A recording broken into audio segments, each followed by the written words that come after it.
Am I the asshole for refusing to move my wedding to accommodate my brother's travel schedule? Now, everyone is furious with me.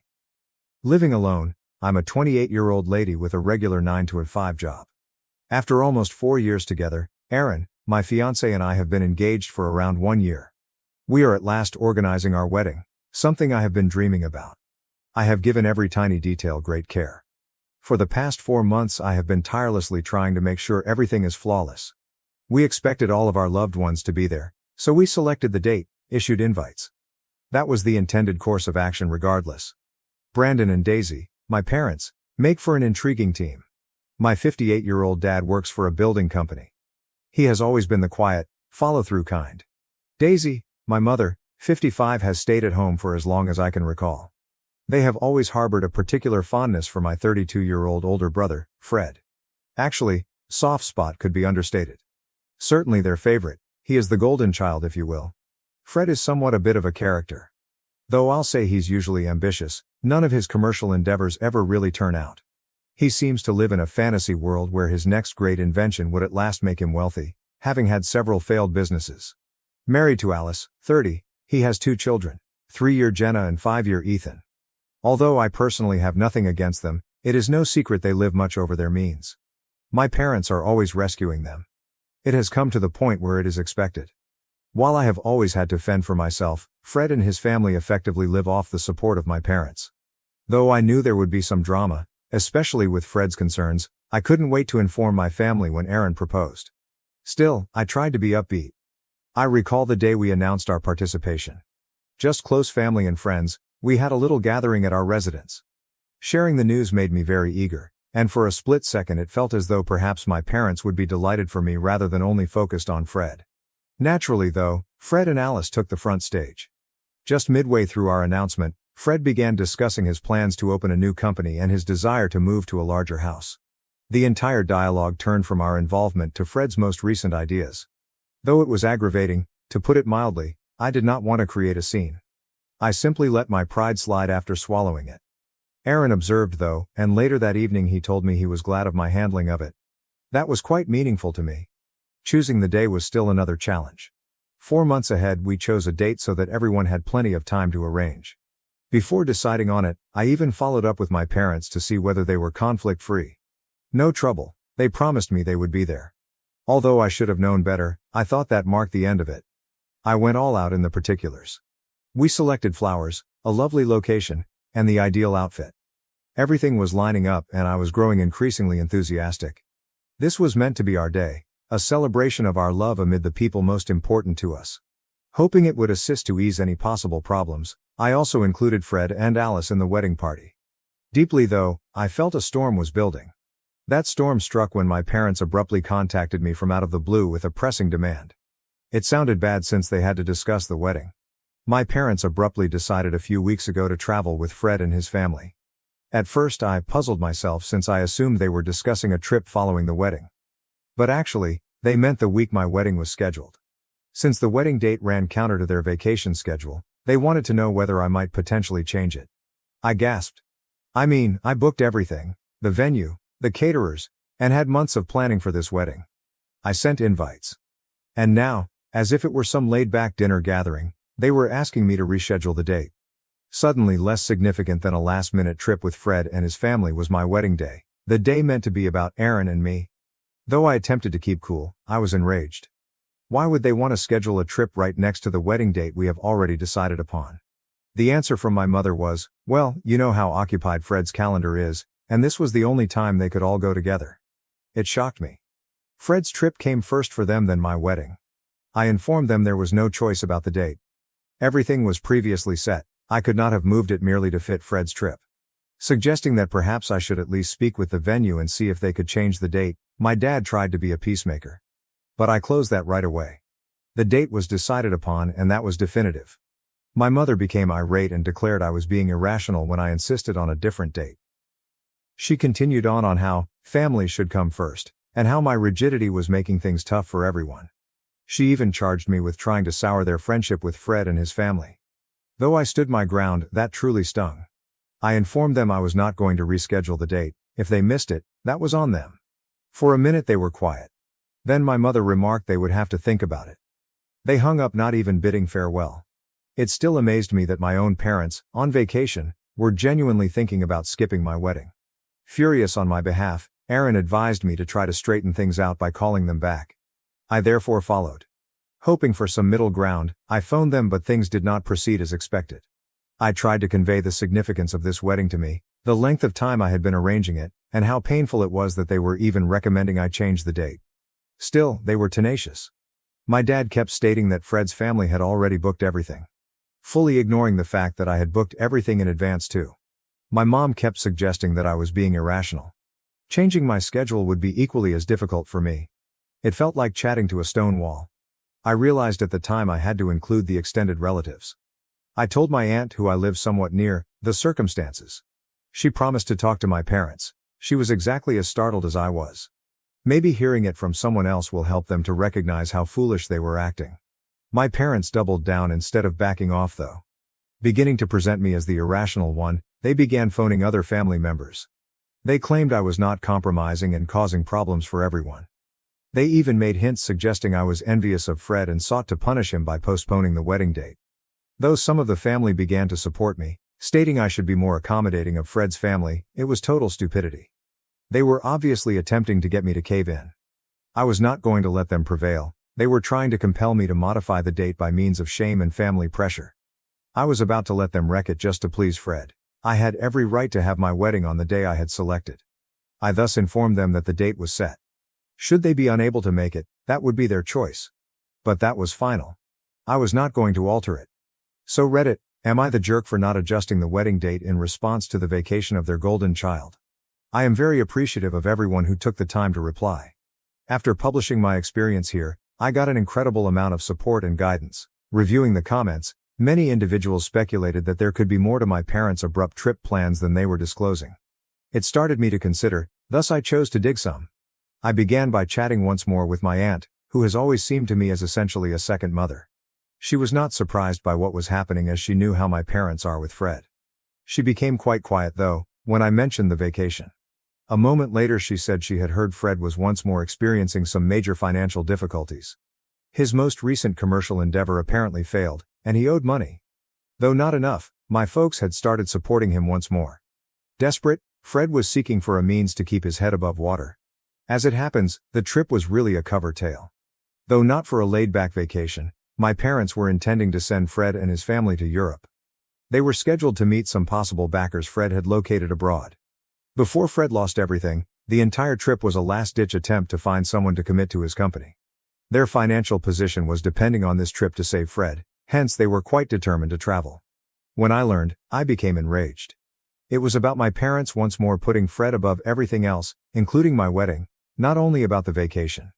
They were ready to skip my big day in order to try to save Fred from another problem he had created. Knowing the facts, I understood I had to face Fred. I inquired whether we might meet when I phoned him. I didn't want to allow him time to get ready for any excuse, thus I didn't inform him what it was about. I came right to the point when we got together. I assured him I understood his financial problems, the trip, the investors. He initially tried to play it off, claiming it was merely a business opportunity that happened to line up the wedding date, but I was not buying it. Defensively, he stated I didn't know how much pressure he was under, how he was trying everything he could to support his family. I reminded him that our parents had been rescuing him for years. This was not the first time he had fallen into a financial hole. Fred said at last that things were terrible. His company was close to bankruptcy, hence he would lose everything should this investor transaction fall short. But he sought to guilt-trip me rather than own responsibility. As his sister, he advised me to want to assist him in whatever capacity, even if that meant changing the date of my wedding. He charged me with being egotistical and unconcerned about his family. That was the final straw.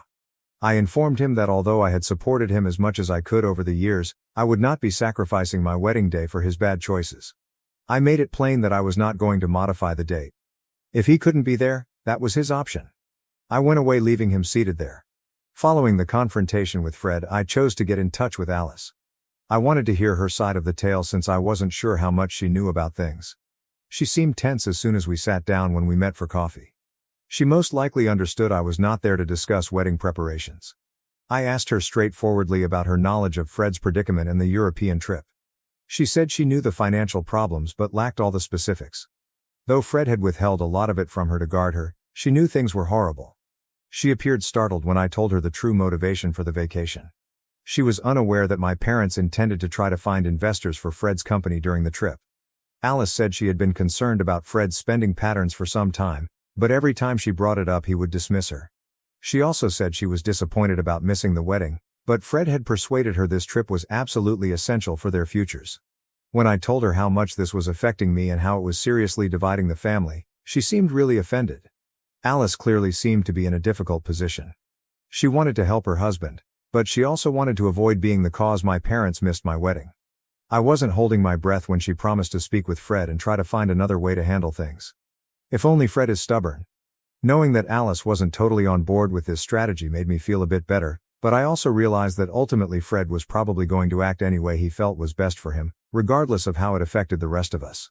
Given everything that had transpired, I came to see that gathering the entire family and laying everything out on the table was the only way to fix this. Though I wasn't sure how it would turn out, I knew that it would only become worse if we avoided confronting this squarely. I thus convened a family conference. We needed to talk, I told Fred, Alice and my parents. No apologies, no delays. We chose to get together at my folks' house. Having Aaron at my side made me happy as he came to support me. You could see my folks were concerned since they were already here. Arriving soon afterward, Fred and Alice seemed defensive from the first. We all gathered in the living room, and I lost no time. I began by informing them I knew Fred's financial problems and the true purpose of the Europe vacation. Fred tried to seem as if it wasn't a big problem as my parents looked startled. I had none at all. I laid everything out without holdback. The years of favoritism, the never-ending bailouts, and how this was only the most recent illustration of Fred coming first over me. I told them I knew they wanted to assist Fred, but there had to be a line and this was it. I described how much this wedding meant to me. How much work I had put into organizing it and how heartbroken I was that they would be ready to toss it all for travel. I then took out the proof I had collected, copies of emails and messages between Fred and my parents debating the trip, the investors, and how they should keep it under wraps. I even kept a copy of the itinerary proving that the vacation fell during my wedding week. Fred was enraged that I had gone behind his back to obtain this information. My parents seemed to want to crawl under the couch. I gave no thought at all. I was not going to allow them to keep controlling me or guilt-inducing me about wanting to have my wedding as scheduled. Alice wasn't totally on board with the vacation, which also seemed to surprise Fred. He turned to her, but she only turned away to validate what I had said. Starting to yell, Fred accused me of attempting to ruin his life and said I was merely jealous since he was the successful one in the family. Saying she only wanted to help both of her children and didn't want to have to pick between us, my mom started crying. Silence from my dad really infuriated me. Usually the one to keep out of the drama, he would have been here to support me this time. At last Alice spoke up, saying she felt uneasy about missing the wedding given her knowledge of the whole truth. She claimed they had to come up with another approach to handle Fred's company issues outside of compromising family occasions. Fred seemed inclined toward conflict, but Alice held her ground. In that instant I did indeed start to respect her somewhat. But I still had to finish. They had to decide whether to give this trip first priority and miss my wedding or find another method to assist Fred that did not necessitate deserting me. I made it plain that I would not be changing the date. If they could not accept this, they were clearly choosing what they wanted. I let them decide over 24 hours. I warned them I would terminate relations with them should they decide not to show up for the wedding. I was not going to let them ruin my wedding day or allow them to treat me as though I did not matter. I even intimated that, should they compel me, I will publicly share the complete truth.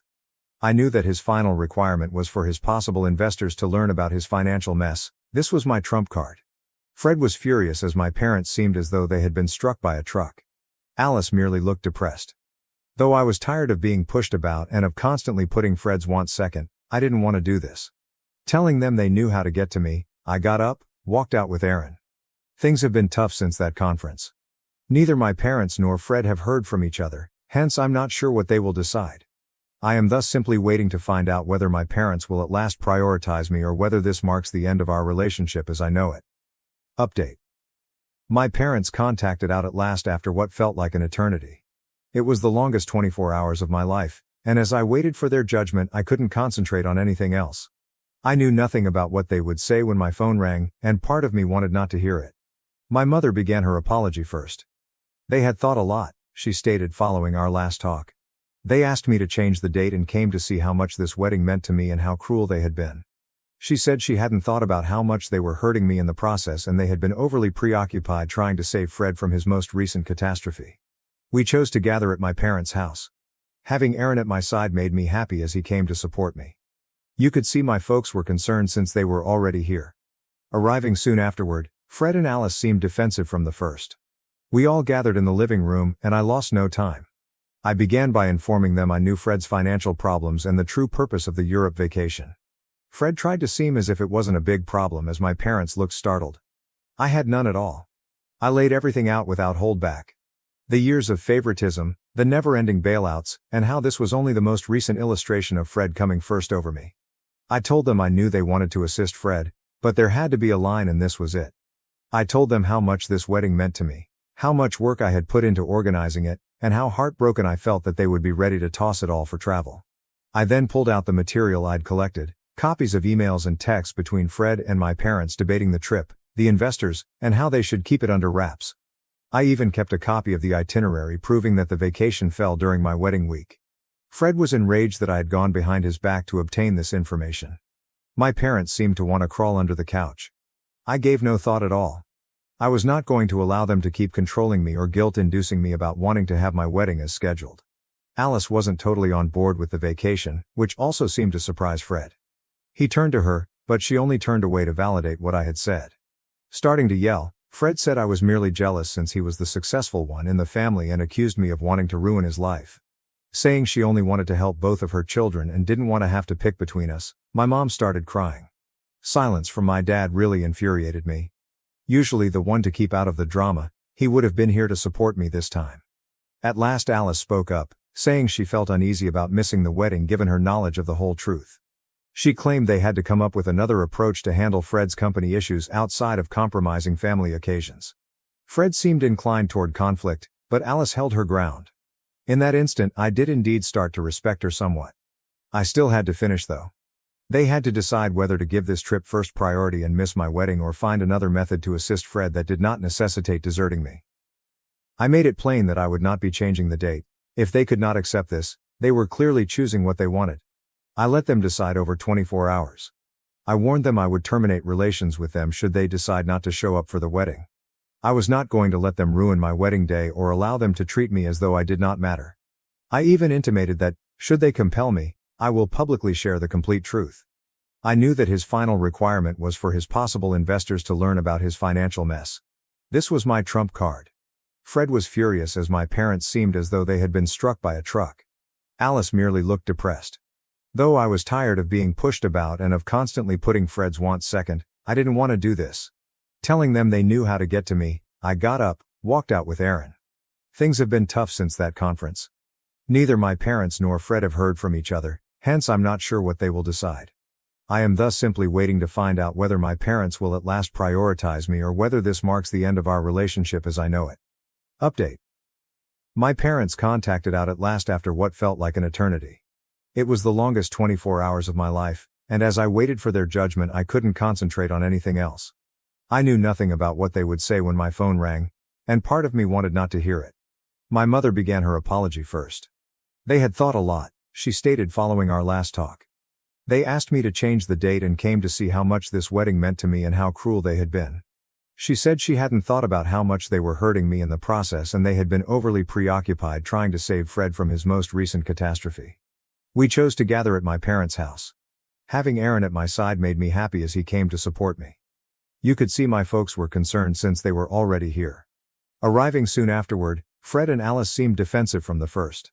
We all gathered in the living room and I lost no time. I began by informing them I knew Fred's financial problems and the true purpose of the Europe vacation. Fred tried to seem as if it wasn't a big problem as my parents looked startled. I had none at all. I laid everything out without holdback. The years of favoritism, the never-ending bailouts, and how this was only the most recent illustration of Fred coming first over me. I told them I knew they wanted to assist Fred, but there had to be a line and this was it. I told them how much this wedding meant to me.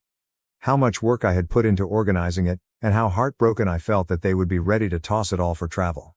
I then pulled out the material I had collected, copies of emails and texts between Fred and my parents debating the trip, the investors, and how they should keep it under wraps. I even kept a copy of the itinerary proving that the vacation fell during my wedding week. Fred was enraged that I had gone behind his back to obtain this information. My parents seemed to want to crawl under the couch. I gave no thought at all. I was not going to allow them to keep controlling me or guilt-inducing me about wanting to have my wedding as scheduled. Alice wasn't totally on board with the vacation, which also seemed to surprise Fred. He turned to her, but she only turned away to validate what I had said. Starting to yell, Fred said I was merely jealous since he was the successful one in the family and accused me of wanting to ruin his life. Saying she only wanted to help both of her children and didn't want to have to pick between us, my mom started crying. Silence from my dad really infuriated me. Usually the one to keep out of the drama, he would have been here to support me this time. At last Alice spoke up, saying she felt uneasy about missing the wedding given her knowledge of the whole truth. She claimed they had to come up with another approach to handle Fred's company issues outside of compromising family occasions. Fred seemed inclined toward conflict, but Alice held her ground.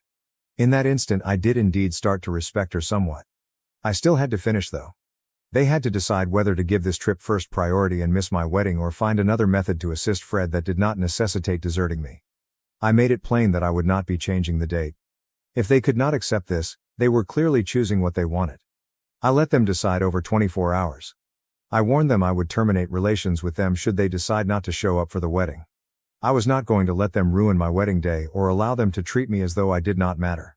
I even intimated that, should they compel me, I will publicly share the complete truth.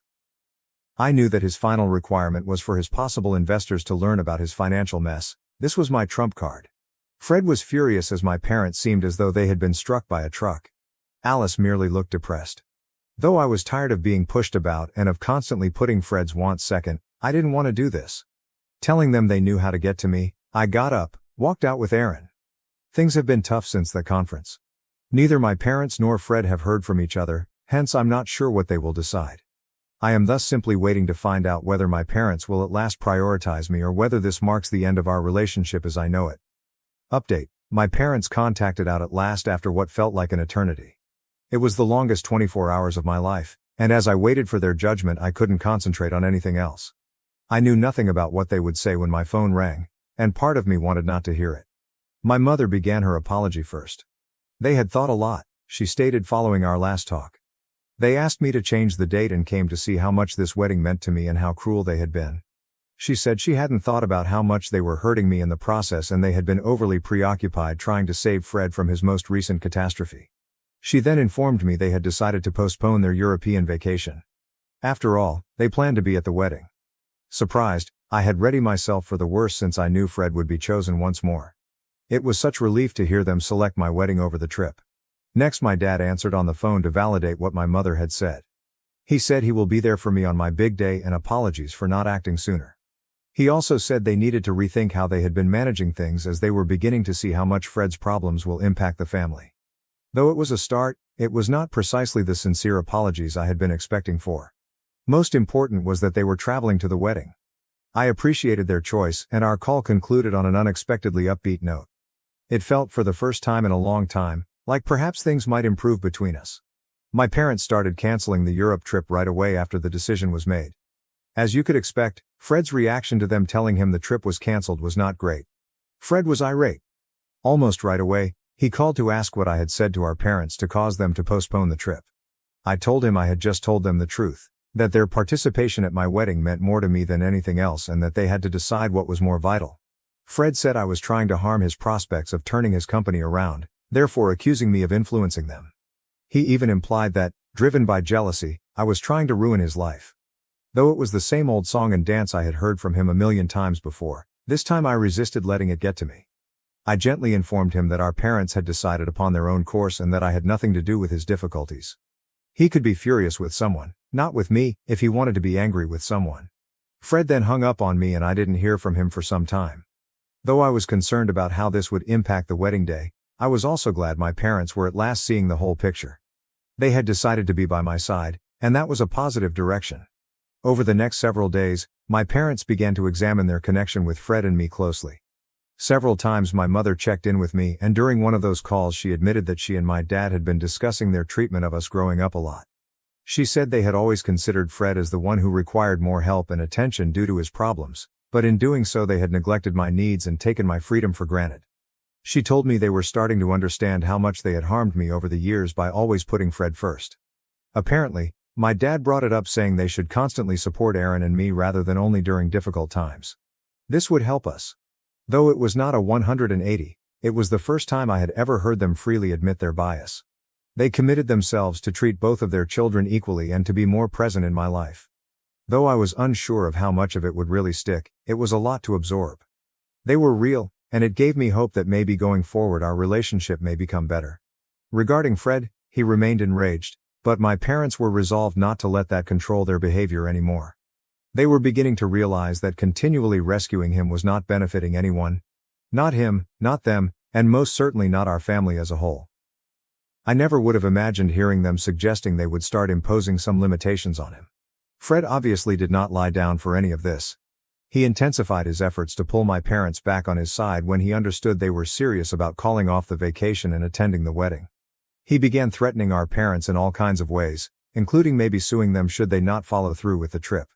He said he would have to sue them for breach of contract, should they fail to assist him with his business. They had pledged to help him. Though I believe Fred knew deep down, it was really an empty threat, and it highlighted his extreme need for their acceptance. Not one of my parents backed down. They advised him that their choice was definite and he had to work out his own issues without depending much on them. For them, this was a significant step, and even if it was difficult for them to challenge Fred, they knew it was essential. Fred continued from there though. He began trying to get other family members on his side by corresponding with them. Claiming that I had coerced our parents into postponing the trip in order to undermine him, he presented me as the villain. With some relatives following Fred's story, it created some conflict inside the extended family. Most of them saw through it and backed my parents' choice to give my wedding top priority. Fred tried his best, but his strategies for manipulation were less successful than they had been. People seemed at last seeing him for who he truly was, a person who was always seeking a handout instead of owning his own mistakes. All of this drama clearly creates a gulf inside the family. Certain of our relatives are firmly on Fred's side, thinking that our parents ought to have honored their word to support him no matter what. Viewed as the spoiled younger sister exploiting her wedding to create distance between the family, they perceive me. Others, particularly those who have seen how Fred's actions have impacted my parents over the years, support their choice to go to the wedding and begin enforcing limits with him. These days, family get-togethers are more contentious and individuals are silently siding. Those who believe I'm in the wrong will judge me. I try not to let that affect me. Aaron has been fantastic in keeping me focused on the positives. That is, that our wedding preparations are still underway and that my parents will be here to assist us. Not easy, but is it? I worry about how this would impact our family over time. Will this divide ever close or will it keep widening till it is too great to span? I know I have to be steadfast in my decisions even though I have no solutions. Especially when it involves compromising my own happiness, I cannot keep stopping backwards to fit everyone else. About Fred, I have no idea what his future holds. He is still looking for a means to salvage his company. Without our parents' financial support, it will be difficult. Aaron and I are concentrating on our wedding and the life we are creating together in the interim. Although the path has been difficult, I hope the changes my family is undergoing will result in a better, more balanced relationship for all of us down the road. Update. Though all the drama preceded the wedding, I wanted this day to be flawless. The day of the wedding eventually arrived. Aaron and I had worked so hard to make it unique, I simply wanted everything to go without incident. Nancy, my maid of honor, who has been my best friend since college, kept reminding me that today was about Aaron and me and that nothing else counted. At the site, a lovely garden estate, Aaron and I had fallen in love with the moment we first laid eyes on it. We were ready. Though I had not spoken to Fred since our previous chat, I knew my folks were on their way. Not sure whether he would show up or not, and the idea of a possible confrontation was weighing on me. The wedding was lovely, and I felt as luckiest person on earth as we exchanged our vows. Looking over at my parents in the front row, I saw my mum cleaning away tears. That was a little but important moment that gave me hope that perhaps we were headed in the correct direction after all. The ceremony itself lived out all I had hoped for. We kept it private, with just close family and friends, and the officiant did a fantastic job of making it seem heartfelt and personal. We snapped pictures in the yard following the ceremony. The setting was really lovely, the light was perfect. While things were still a little awkward, my parents joined us for some family photographs and it was obvious they were really delighted for us. They were trying, and it meant a lot to me. The welcome speeches were moving when it came time. My dad even shocked me with a moving toast in which he apologized for the recent conflict and said he was really pleased of the woman I'd grown to know. For him, it was a significant step and seemed like a fresh start even though it did not wipe out all that had transpired. Fred and Alice arrived just when I believed the day was running without any problems. They hadn't RSVP'd, so I wasn't sure whether they would show at all. They entered the midst of the reception and momentarily the place went quiet. Fred seemed to be carrying proof. He initially went up to our parents, had a little whispered talk with them and then moved over to Aaron and myself. Alice held back, clearly uneasy. Fred congratulated us when he got here, but he was obviously not really here to rejoice. He was there to make a point. Right in the middle of our wedding reception, he wanted to strike up a discussion on his company problems. Even on my wedding day, he seemed unable to tolerate not being the focal point of attention. Aaron moved in before I could speak. Fred was gently reminded by him that today was about celebrating our marriage and that this was not the time or place for business. Fred did not find it appealing. Aaron was not having it as he tried to protest. Fred gave up and turned away finally, but harm was done. I made every effort to ignore it and savor the remainder of the night. We danced, cut the cake and hung about with our loved ones. Though Fred tried to create drama, the evening closed on a good note. Officially, I married the love of my life. Nothing Fred did could take that away from me. Regarding Fred, his life has veered somewhat differently. My parents faced a tough choice following the wedding. They agreed to stop contributing financially. They came to see that continuously rescuing him was not doing him any good and that it was time for him to pay for his mistakes. Fred's company soon closed without our parents' assistance. He looked for additional investors, but those offers dropped through without the trip to Europe. He eventually had to start bankruptcy filings. He had trouble swallowing this harsh pill, hence his pride suffered greatly. At last Alice, who had been mounting annoyance with Fred's financial irresponsibility, reached her breaking point. She picked the children and left him, moving in with her parents as she worked out her future moves. Fred is learning to live alone and must start over in his life. Although I enjoy his demise less, I do believe this is the wake-up call he required. Perhaps now he will begin to take charge of his own life instead of depending on others to resolve issues. Only time will let us know. For Aaron and me, at last we can concentrate on our future free from all the familial strife. We intend to shortly start a family. We had to postpone our European honeymoon as well since all the wedding drama interfered. It seems like the ideal approach to honor our entering into this new phase of life. I want to pause to thank everyone on Reddit for their guidance and encouragement along this insane trip. Your statements gave me the will to defend myself and make some difficult decisions I might have otherwise backed off from. Though it wasn't simple, I'm rather happy I stayed with my guns. I gave my sister-in-law a pregnancy book, unknowingly exposing her affair with my husband's friend. Now the family's in chaos. We know each other since our husbands, Charlie, 26M, sister-in-law Cheryl, 28F, and I, 26F, attended high school together. Charlie and I were in the same year and are sweethearts from high school. We began dating our sophomore year and have been together ever since. With Cheryl, things have always been different.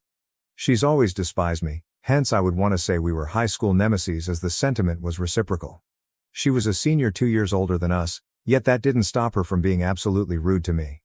She was a vicious bully in high school, and regrettably, not much has changed since then.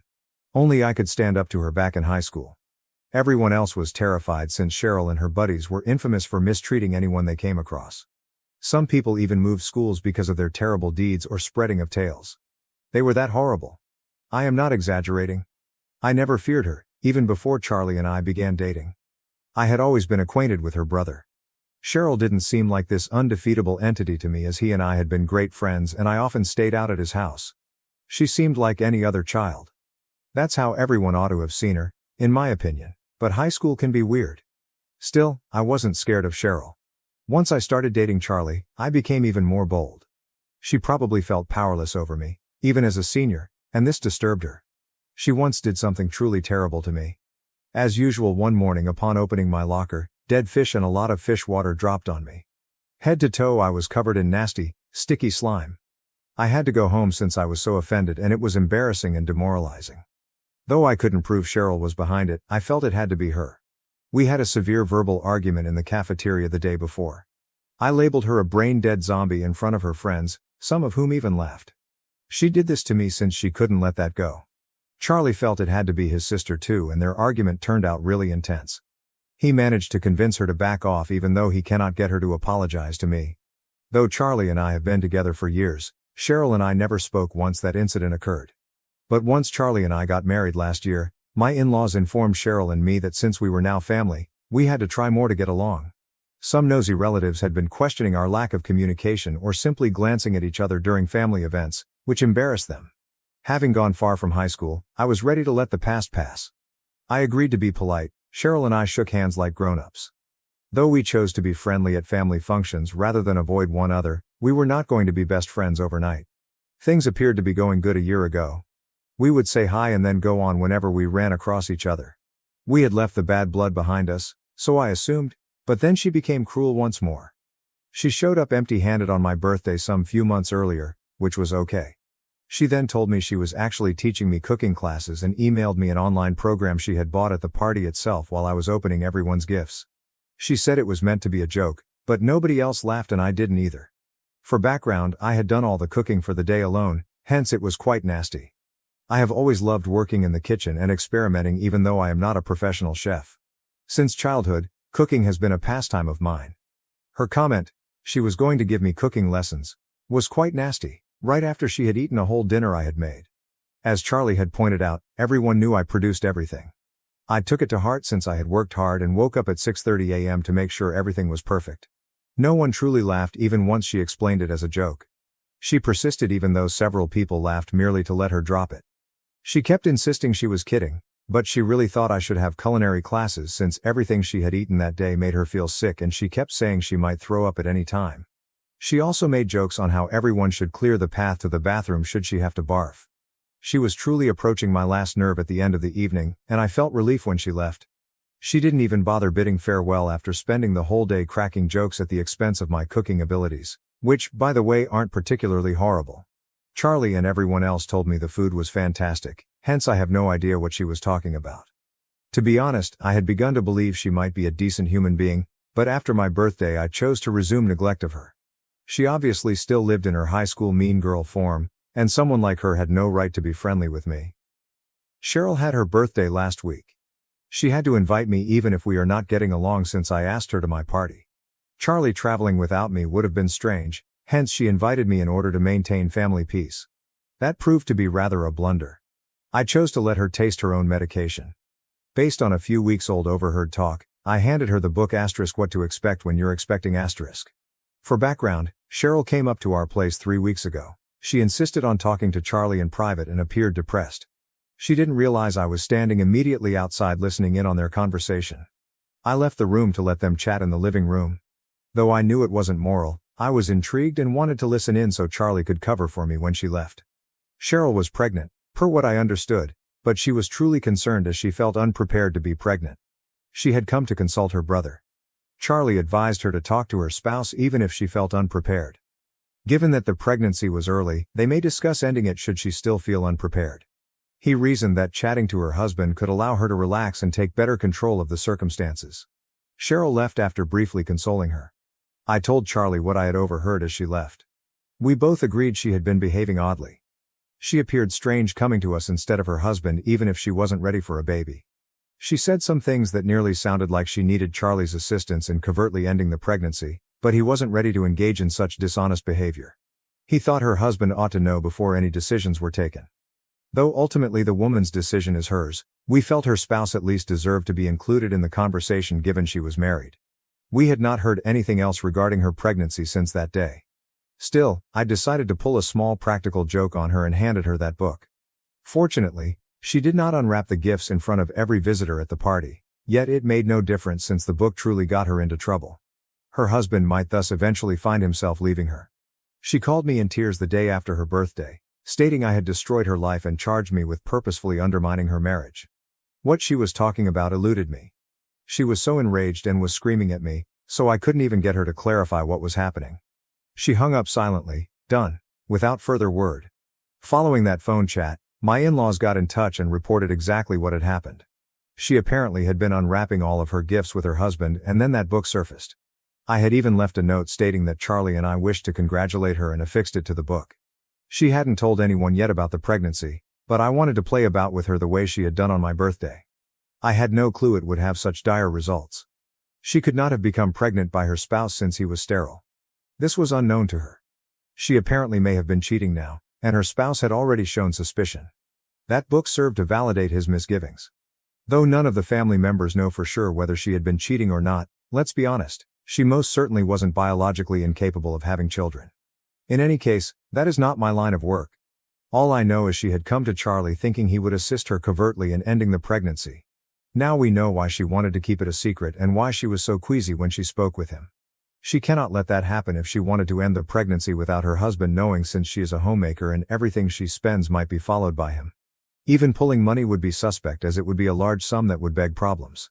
Cheryl made a great effort to persuade her husband that I was merely teasing and that nothing was happening. He disagreed when she claimed the book was only a hoax. Unless there was some truth to it, he doubted Charlie and I would pull such a joke.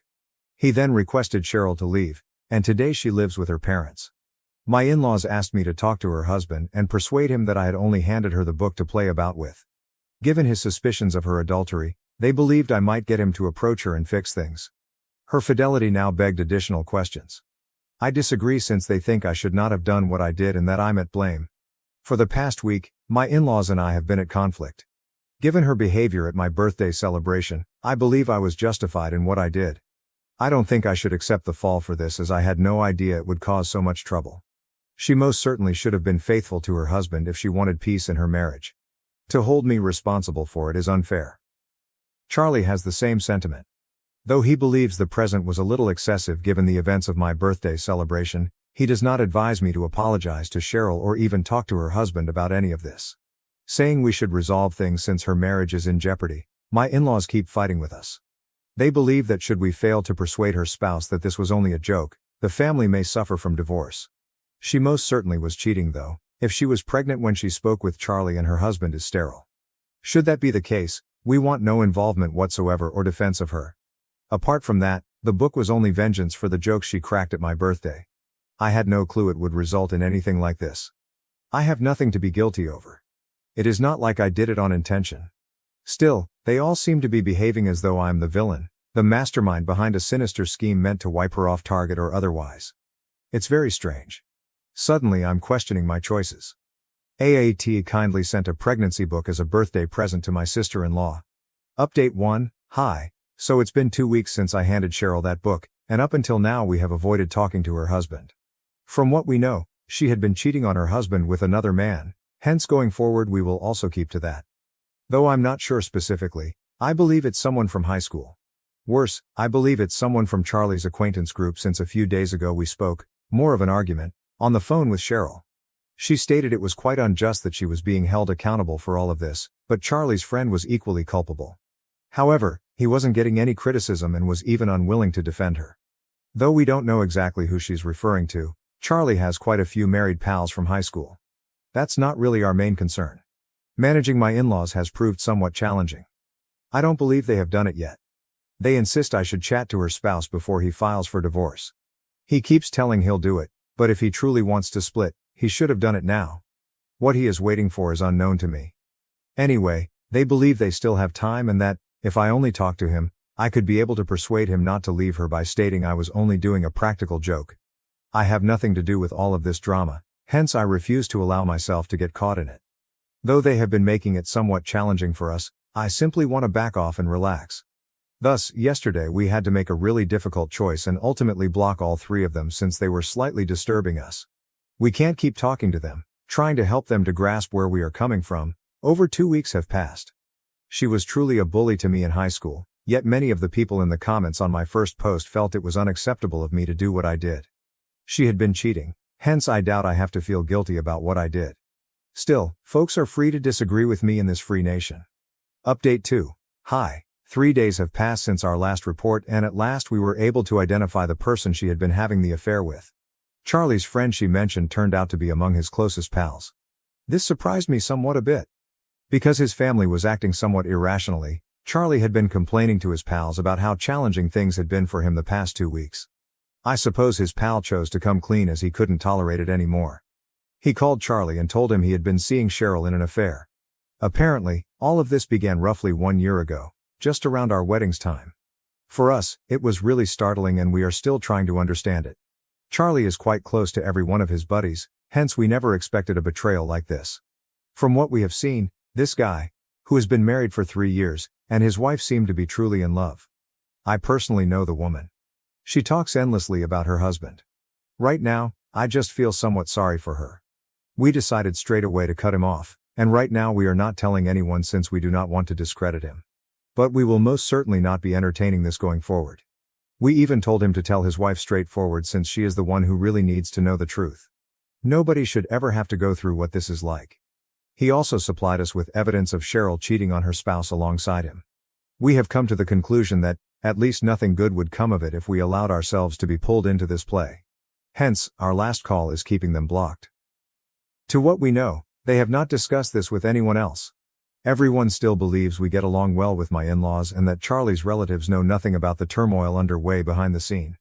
Given the circumstances, which would be somewhat embarrassing for the family, I'm betting they are keeping things under wraps in order to protect their name. Though I suppose it's a surface motivation, I value their great concern for their perceived image. We don't want to deal with other people right now and it's helping us keep everything secret. As it is, we have sufficient on our plates. Charlie's cousin is getting married in a few weeks, hence they will have to go to that wedding. We're not sure whether my in-laws or Cheryl will be there given the present circumstances, but if they decide to go, boy, that will be quite strange for everyone concerned. Update 3. Hey, practically 2 months after my last update is here.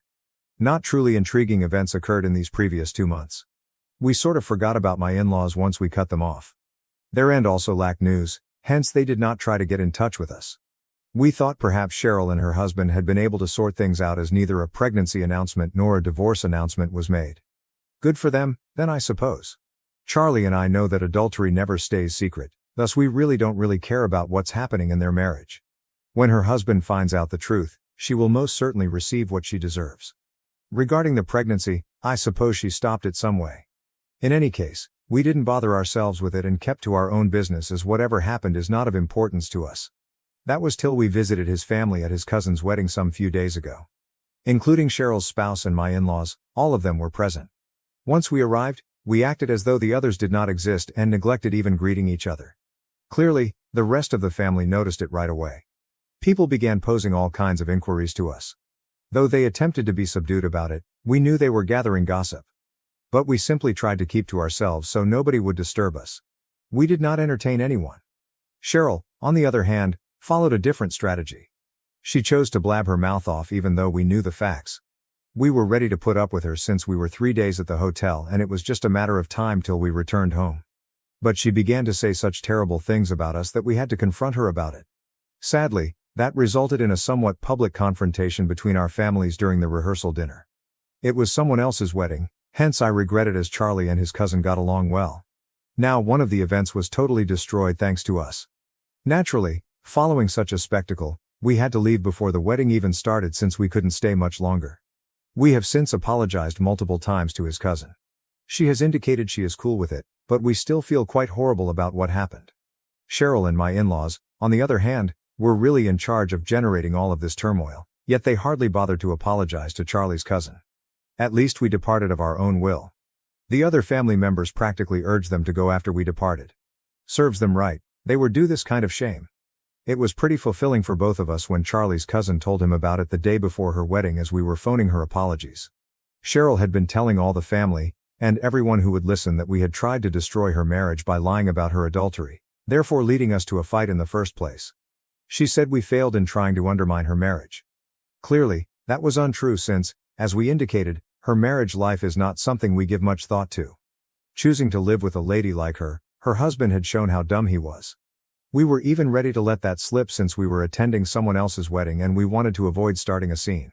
She then began asserting, though, that we were the ones having an open marriage and that I wanted to get close to her husband, which explained why I'd always been so envious of her. We couldn't live with that. We resolved to face her then.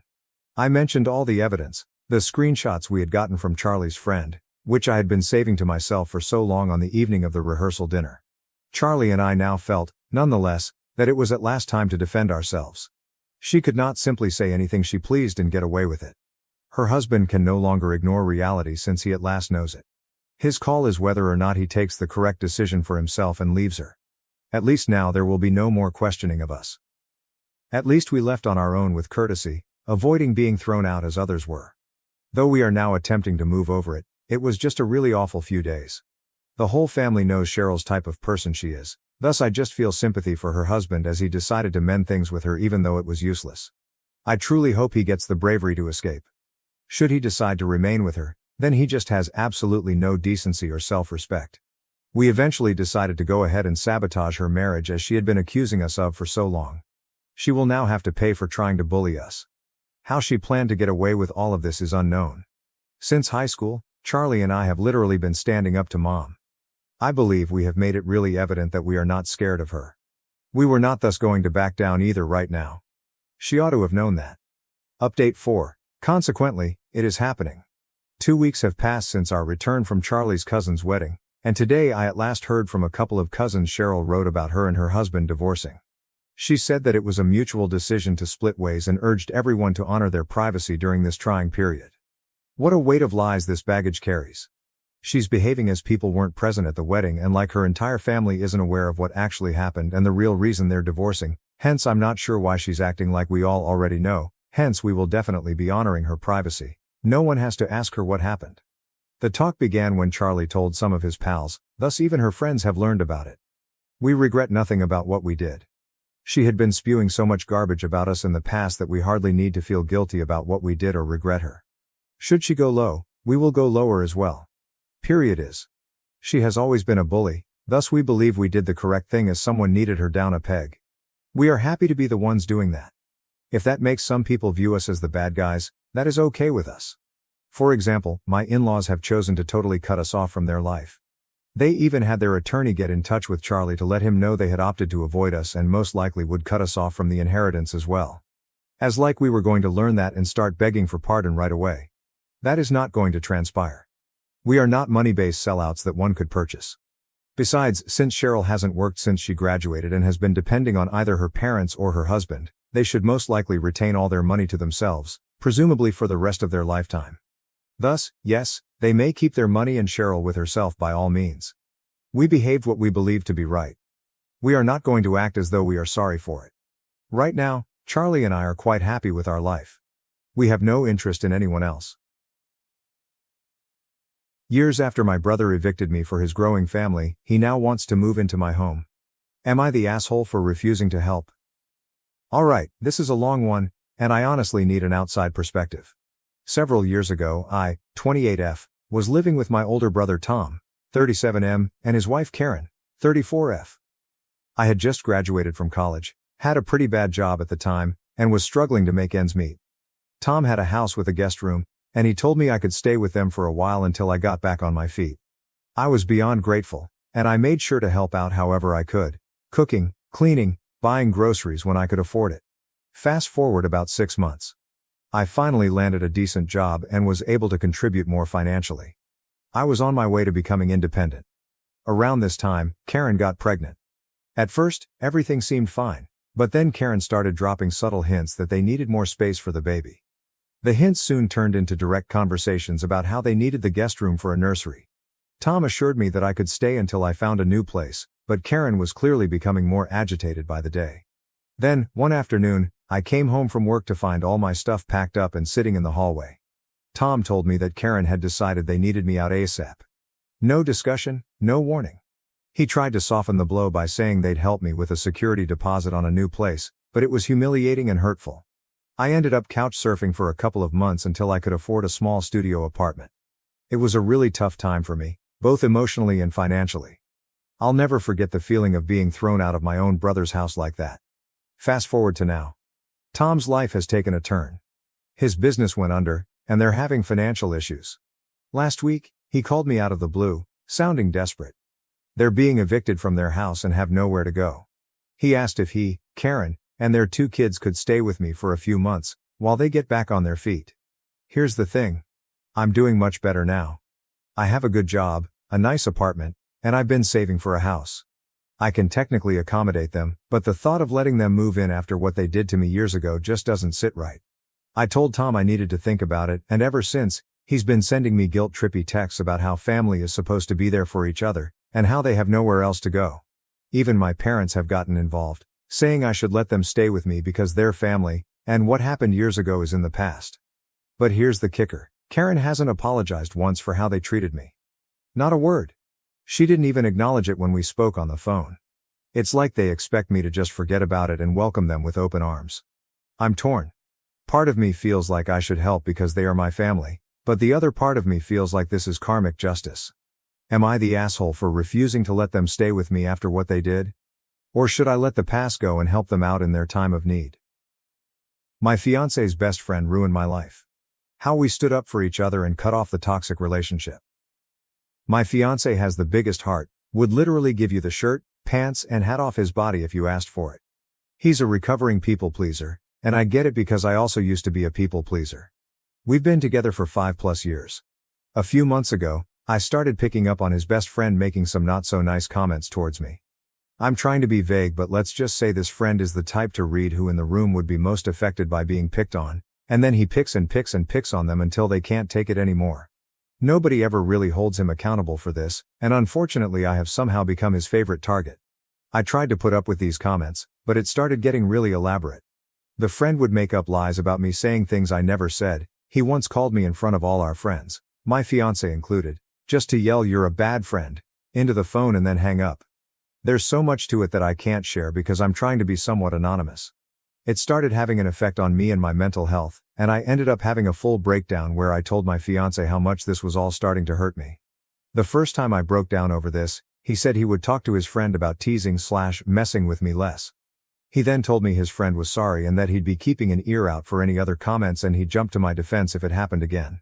A few weeks later I had a second breakdown over all this. The situation itself is hitting a very specific childhood trauma trigger for me, and he admitted that his friend didn't actually apologize. He actually said he was sorry I was too sensitive to understand his humor. At that point I told my fiance my friendship with this person is over and I want zero contact from here on out, even if it means I have to miss out on events and parties that I'd otherwise love to go to. He agreed with me that all of this is being done with the intention to get a rise out of me, and that even if we tried to get through to this friend he's so diabolical that we could never fully trust him to not treat me at least a little bit shitty. My fiancé kept asking if this meant he had to quit the project they're working on. I told him I would never tell him he had to because I know how much it means to him, but in all honesty, the fact that this person is treating me so poorly that I'm having physical stress reactions isn't enough for him to want to cut this person off does hurt a lot. The fact that it isn't a deal breaker for him is probably always going to sting a little. He's not confrontational at all and I always knew that, but it's not about confrontation. It's about standing in my corner. And I can't spend the rest of my life with someone who isn't in my corner. This friend is getting married to my best friend in a few months and we're both supposed to be in the wedding, but I really have no clue how. I get a literal knot in my stomach anytime his name is even mentioned now. I have seen this friend one time since all of this came to a head and he was so over the top nice to me that it came off as cocky.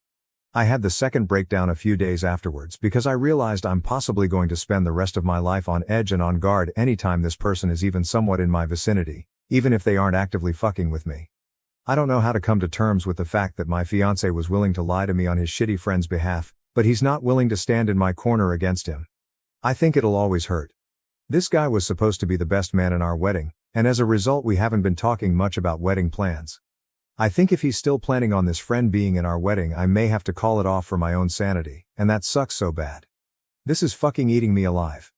I love my fiancé so much. I love his big heart and the way he loves all of it. But he loves some truly wretched people and I don't know if he'll enforce any boundaries with those people before the lack of boundaries becomes too much for me to handle. I'm just hurt. And hurting. And I just want whatever outcome to play out so I can stop feeling so guilty and awful all the time. Relevant comments. Has OP's fiancé defended her in any way? Not necessarily. He's non-confrontational but he knows the behavior isn't sustainable. He agrees with me that this friend is awful with the intention of being awful. They have a project they've been a part of together for over a decade and it means the universe to him and that's the biggest factor in all of this.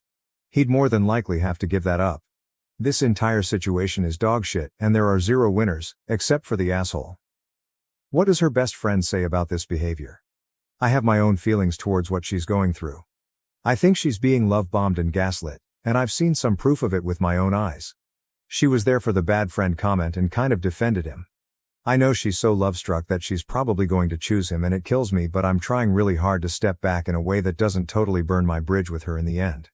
When he gets that ring on her finger, I have a feeling he will be a different man to her and she'll need support. I'll be there when she needs me. When told she should walk away. Don't think I'm ready to make my peace with this comment quite yet, but I hear it and I'm trying. Right before I met my fiancé, I had just cut out a vast majority of people, including one of my closest friends and a blood relative, for making me feel the same shitty small way my fiancé's friend makes me feel. It's so much harder to burn those rotten bridges when they're not yours to burn.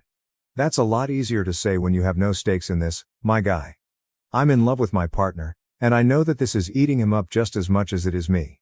Trust me when I say he holds himself accountable for his role in this, and we've had many in-depth conversations about how his friend will forever be this way so long as everybody in his life enables him to be.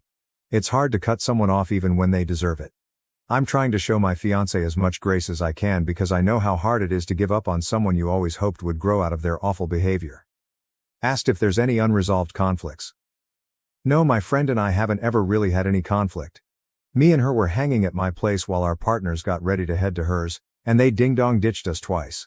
I heard the door a third time and ignored it because I assumed it was them again, and then the asshole called me, speakerphone from my friend's phone, and told me it was a mutual friend that lived in the building and was looking for them for support.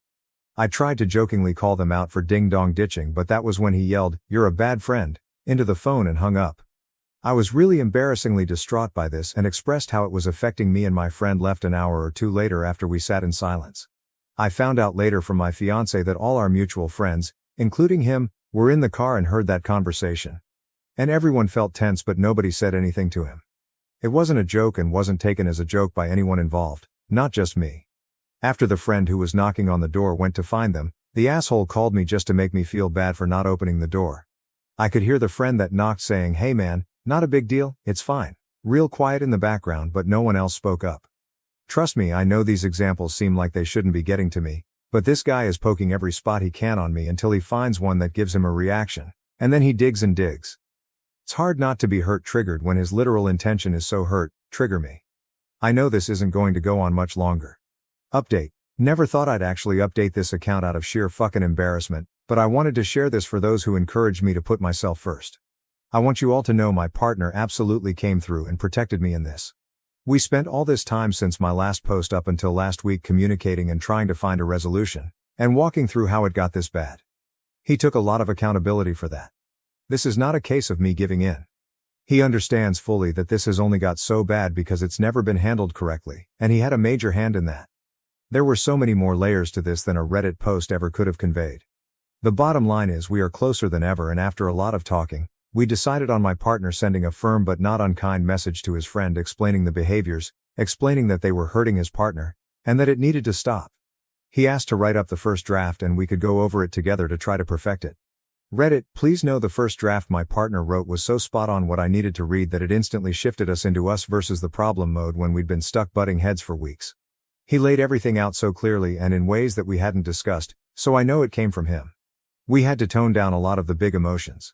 We really truly gave the message its best shot to address the situation without being hostile.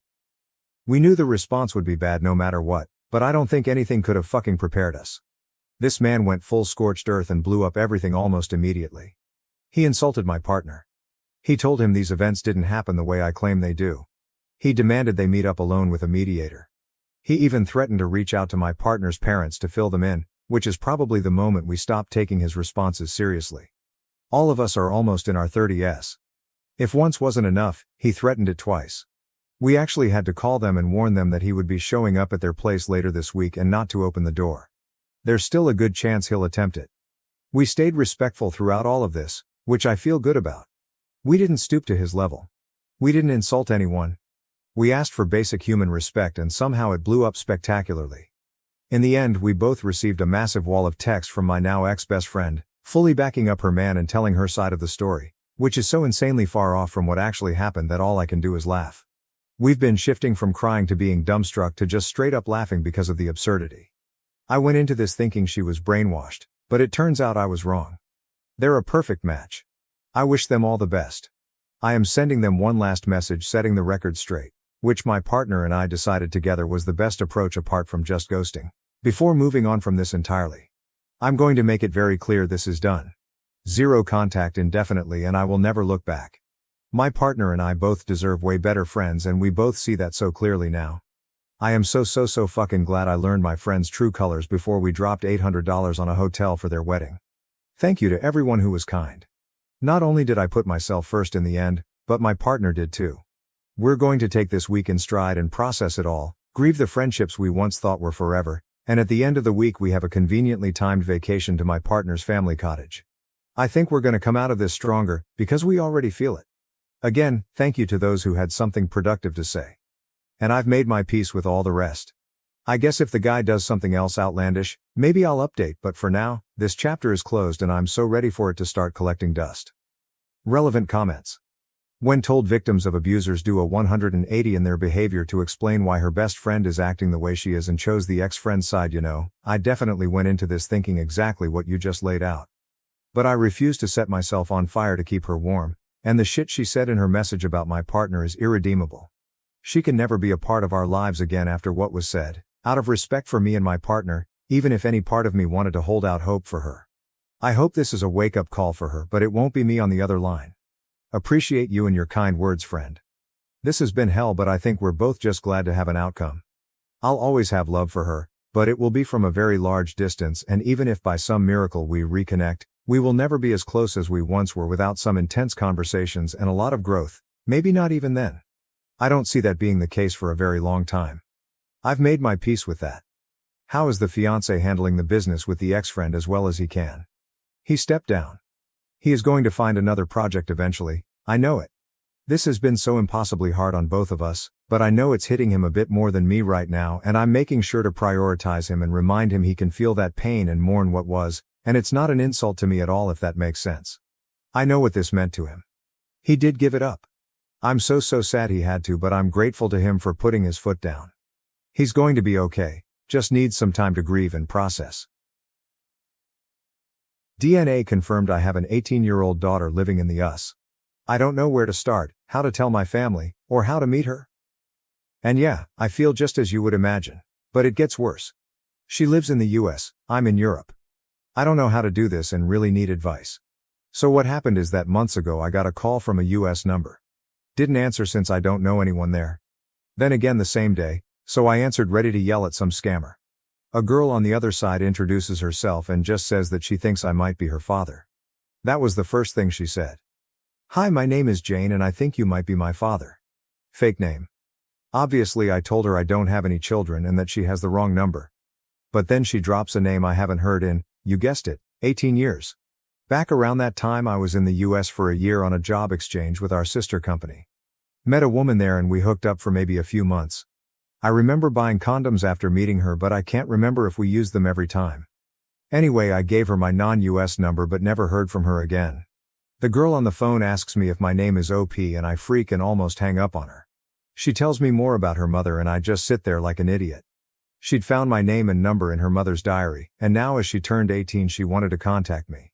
She lives with her relatives now since her mother is unable to take care of herself for some reason. I still don't know the details there. She asked me if I'd be willing to do an ancestry DNA test and even offered to pay for it. She ends by saying I should think about it and ask if she can call me again. I just say sure and we hang up. I swear I was about to faint right there and then.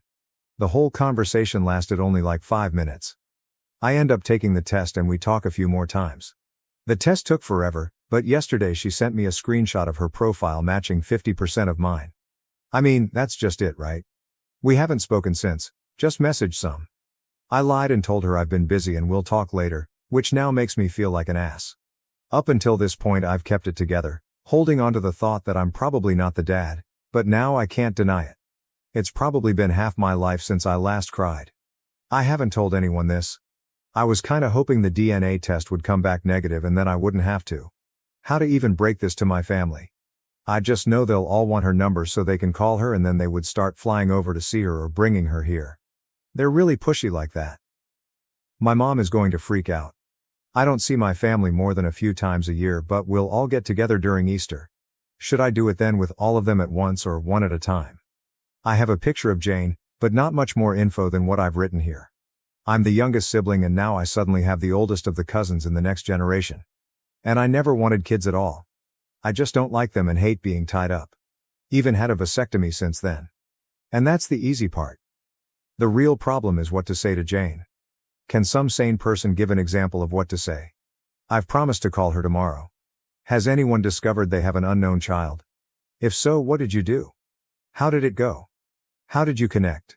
What happened when you met for the first time? What did your family say? I'm a bit embarrassed by this, but is there any risk of me having to pay child support retroactively? I can probably afford it, but I don't really want to. TLDR, got contacted by a young girl claiming to be my daughter, DNA later confirmed. Need help on how to proceed and what to say to her and my family. Edit. I apologize for the abomination of the text above. I blame the alcohol. Some seem to have the impression that I and/or my family are wealthy. This is not so. I wrote in a comment that knowing my family, they would probably rent a private jet and fly her here. That was a joke commenting on what they would want to do, not what they would do. No, I'm not wealthy either. In the post I wrote, I can probably afford it but I don't really want to. And I meant that I'd hate to suddenly have something like 10% of my savings left overnight, just guessing here, no idea what the actual sum would have been. I'm sure anyone here would consider that factor. Anyway, someone said the limit is 3 years back. I didn't know that. I can be an asshole sometimes, but I'm not some monster. The money question was a question, not the question. Yes, I have had my number for a long time. Never had a reason to change it.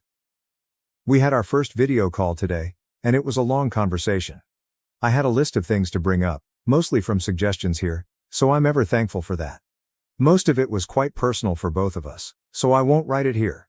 But it boils down to that we both want to continue to stay in touch and get to know each other. We also want to meet at some point, even if we don't know when yet. Her family knows of me and they will join a call in the future so I can speak to them as well. I will hold off on telling my family for a while, but I will probably tell them one at a time. Update. Hello all. A while back I made a post asking for advice. Back then I had just had it confirmed by DNA that I had a daughter I never knew about.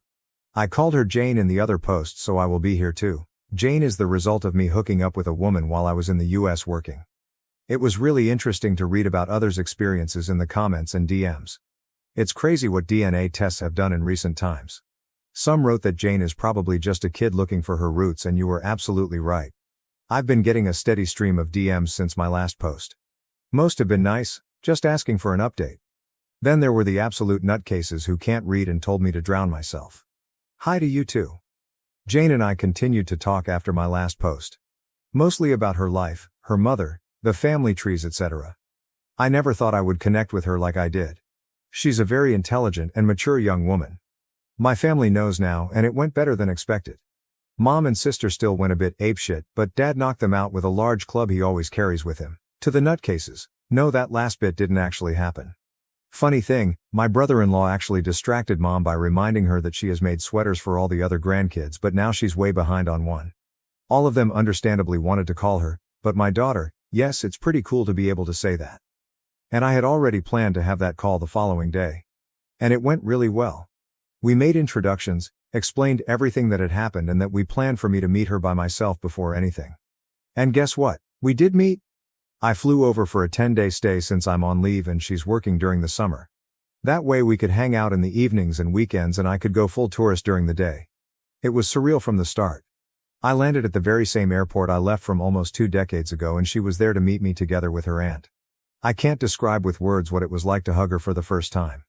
I'd seen her many times in video calls, but she was just so beautiful I started crying. I met so many people in the first couple of days I can't remember the names of half of them. I gave her the sweater from my mother, a hand-drawn family tree from my niece, and a gift I made myself, but I won't tell what that one was equal sign. While I, still, don't agree with the Georgia weather, I had a blast during the days just walking around town. I went to Jane's workplace almost every day and pretended to be a regular customer. We had lunch and dinners either alone, or with the rest of her mother's side of the family. All of them were so nice and welcoming to me. I visited their house every day, but chose to stay at a hotel since I didn't want to be a bother or impose myself too hard on Jane's life. Obviously Jane and I talked a lot.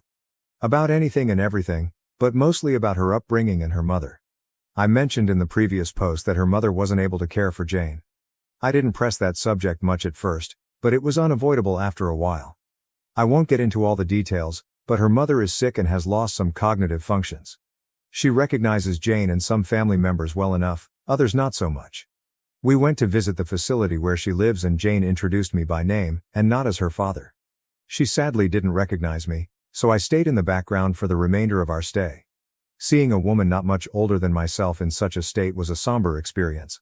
So yeah, that was me rambling a bit about what happened after my last post. There was obviously a lot more, but most of it is deeply personal and emotional and I won't go through it here. I'm back home and we are keeping communications open. I'm definitely gonna fly Jane over here at some point when life allows it, but other than that, we have no specific plans for the future. After 10 years together, I'm ending my relationship with the woman I love because she wants kids and I don't. Am I the asshole? Original post, I, 31M, have known her, 29F, since we were teenagers? We got together 10 years ago, and have been living together for a bit over 7. It's been the perfect relationship in pretty much every way. We support each other through everything, we have fun together, she's my best friend and I'm hers. We're as intensely in love as we've ever been. We've discussed marriage a bunch through the years. As of a few years ago it wasn't either of us cup of tea, but more recently she has expressed an interest in tying the knot. I don't really have an interest in marriage as a concept, but as I was intent on spending my life with her either way, if she needed a ring and a wedding I was more than willing to accommodate her. As of around half a year ago, I was in the planning stages of a proposal, and had even started to look for a ring. I didn't spoil the eventual surprise, but based on our conversations on the matter I don't think it would have been very unexpected to her if I'd popped the question. If anything, she must be wondering what's taking so long, at this point. But our desires for the future have diverged in another way, that I can't just compromise over. She wants to be a mother, and I don't want to be a father. Much like marriage, for much of our relationship she didn't have such a desire, but now she does. Unlike marriage, however, parenting is not just a symbolic thing I can accommodate her on. She didn't pressure me to change my mind, but she has tried to gauge whether there was wiggle room on my end, whether I could see my opinion on the matter change. I can't. At this point, she has accepted that. I could pop into a jewelry store tomorrow, pick out a ring, propose to her at the next opportunity. She would say yes and a while later we'd be married, still on our way to spending our lives together. Even though she knows we will not have children together. She may still hold out hope I'll change my mind. I can't know for certain either way, of course. I'd get to be with her probably forever, which is really all I want. But, she wants to be a mother. Not only has she expressed it to me, it has been painfully obvious in the way she is around our friends and relatives' babies and children, or in the way she awkwardly brushes off her mother's comments about waiting for grandchildren. It really is plain to see. I couldn't miss it if I tried and, trust me, for a while I did. So I have to let her go. Or, since she has not exactly been trying to leave me, I guess a more accurate way to phrase it is that I have to push her away. I have considered the other options. There's the selfish option, which really just involves staying with her, never giving her a child. I wouldn't even have to coerce her into this or lie about my stance on the subject, but every parent I've asked has gushed about parenting being the most fulfilling experience they've gone through. And for some of them I saw firsthand the exact same tells that they wanted to start a family that I now see with my girlfriend. I can't be the person taking that away from her. There's also a part of me that just fears she'd resent and leave me later on. Then there's the option of committing to eventually become a father, for her. Maybe someday I'd even be thankful I did it. For me, after all, some of the parents I've polled also said they weren't always keen to have children. Some still had doubts even while expecting, and yet it still ended up being that wonderful, fulfilling experience they all described. But even as I type this, even as I try to convince myself I actually believe this, I just don't. And while I've asked for happy parents and healthy family units, there are also plenty of unhappy ones, or just shit ones, in this world. I think the least that every child deserves is to be wanted by both of their parents, and I can't see myself go through with this if there's even a chance that I won't meet even that very low bar. Even less so since I believe that chance to be quite high. I've pondered variations of those two main ones too. Waiting it out and hoping she changes her mind. Maybe being an aunt or a godmother, both are likely to happen within the next couple years, in the future can be enough, but they all seem like rolls of the dice, whose results will only be known years from now. When she expressed the desire to start a family, it was as a plan for a few years into the future. If that is to happen, without me, then I need to do this now. I've already procrastinated, simply pausing my plans for a proposal when I first realized how much she really wanted this, hoping a better answer would magically appear before me. But I can't just kick this can down the road forever. I've set the date, which is tomorrow. I will tell her I want to separate. I will tell her why as I have here. I have prepared myself in case she pushes back, tells me she doesn't want this, believes me to be lying about my reasons, pleads me to reconsider. I think my resolve is strong enough to hold no matter what she throws at me. I expect this to be a shock to her. As I said, she's likely to expect me to pop the question rather than to end things. I know I'm going to break her heart and I fucking hate myself for it. I'm also going to break mine, but I guess that's on me. I've already made plans for the aftermath. I know where I'll be staying for a short while after this, so I'll be out of her hair. I've laid out some options for longer-term living arrangements. I already know that everyone around us, my own family included, is gonna think I'm either an asshole or a complete moron. I doubt I'll get much in the way of empathy, but I also won't be looking for it. Can't plan for everything though. Figuring out how to live without her gonna be a bitch. Full transparency, I started writing this hoping I'd talk myself out of pulling that trigger. Hoping that typing it all out would reveal the magical answer I've been hoping for. But it hasn't. If anything, it has reinforced what I already knew. Edit. Some of you are pointing out that I'm taking a choice out of her hands when it should be her decision, or at least a joint one.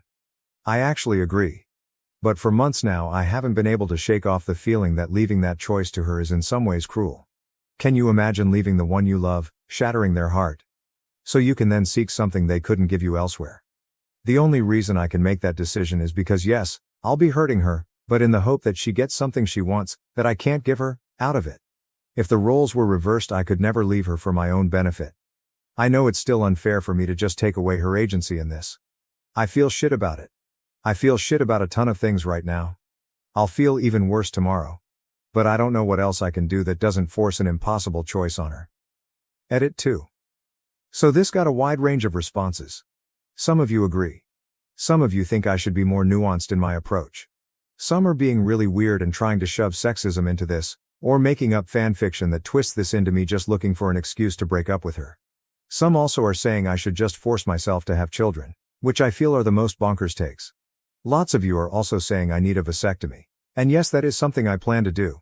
Among the criticisms saying I shouldn't just make that decision, a lot of you are saying I need to clarify to her how certain I am that I don't want children. I did mention that, maybe I didn't make it clear enough, but that has already happened. She has talked to me about it, about whether there was any chance I'd change my mind. I have been as clear as I could have been that there was not. And she has accepted it and made her choice to stay with me despite that. These are things that have already happened.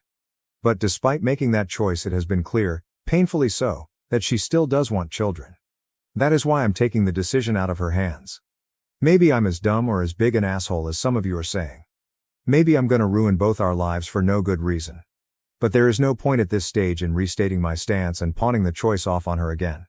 I think the choice she made will make her unhappy in the long term, and I think I have to do what I'm going to do. There's nothing else to it. P.S. Do not expect or await any further update. Edit 3. In my second and last edit to the original post, I told people not to expect an update. Frankly, I didn't think I'd want to write one, nor did I really think I'd have anything much to say. Things didn't exactly work out how I thought and said they would, so here I am.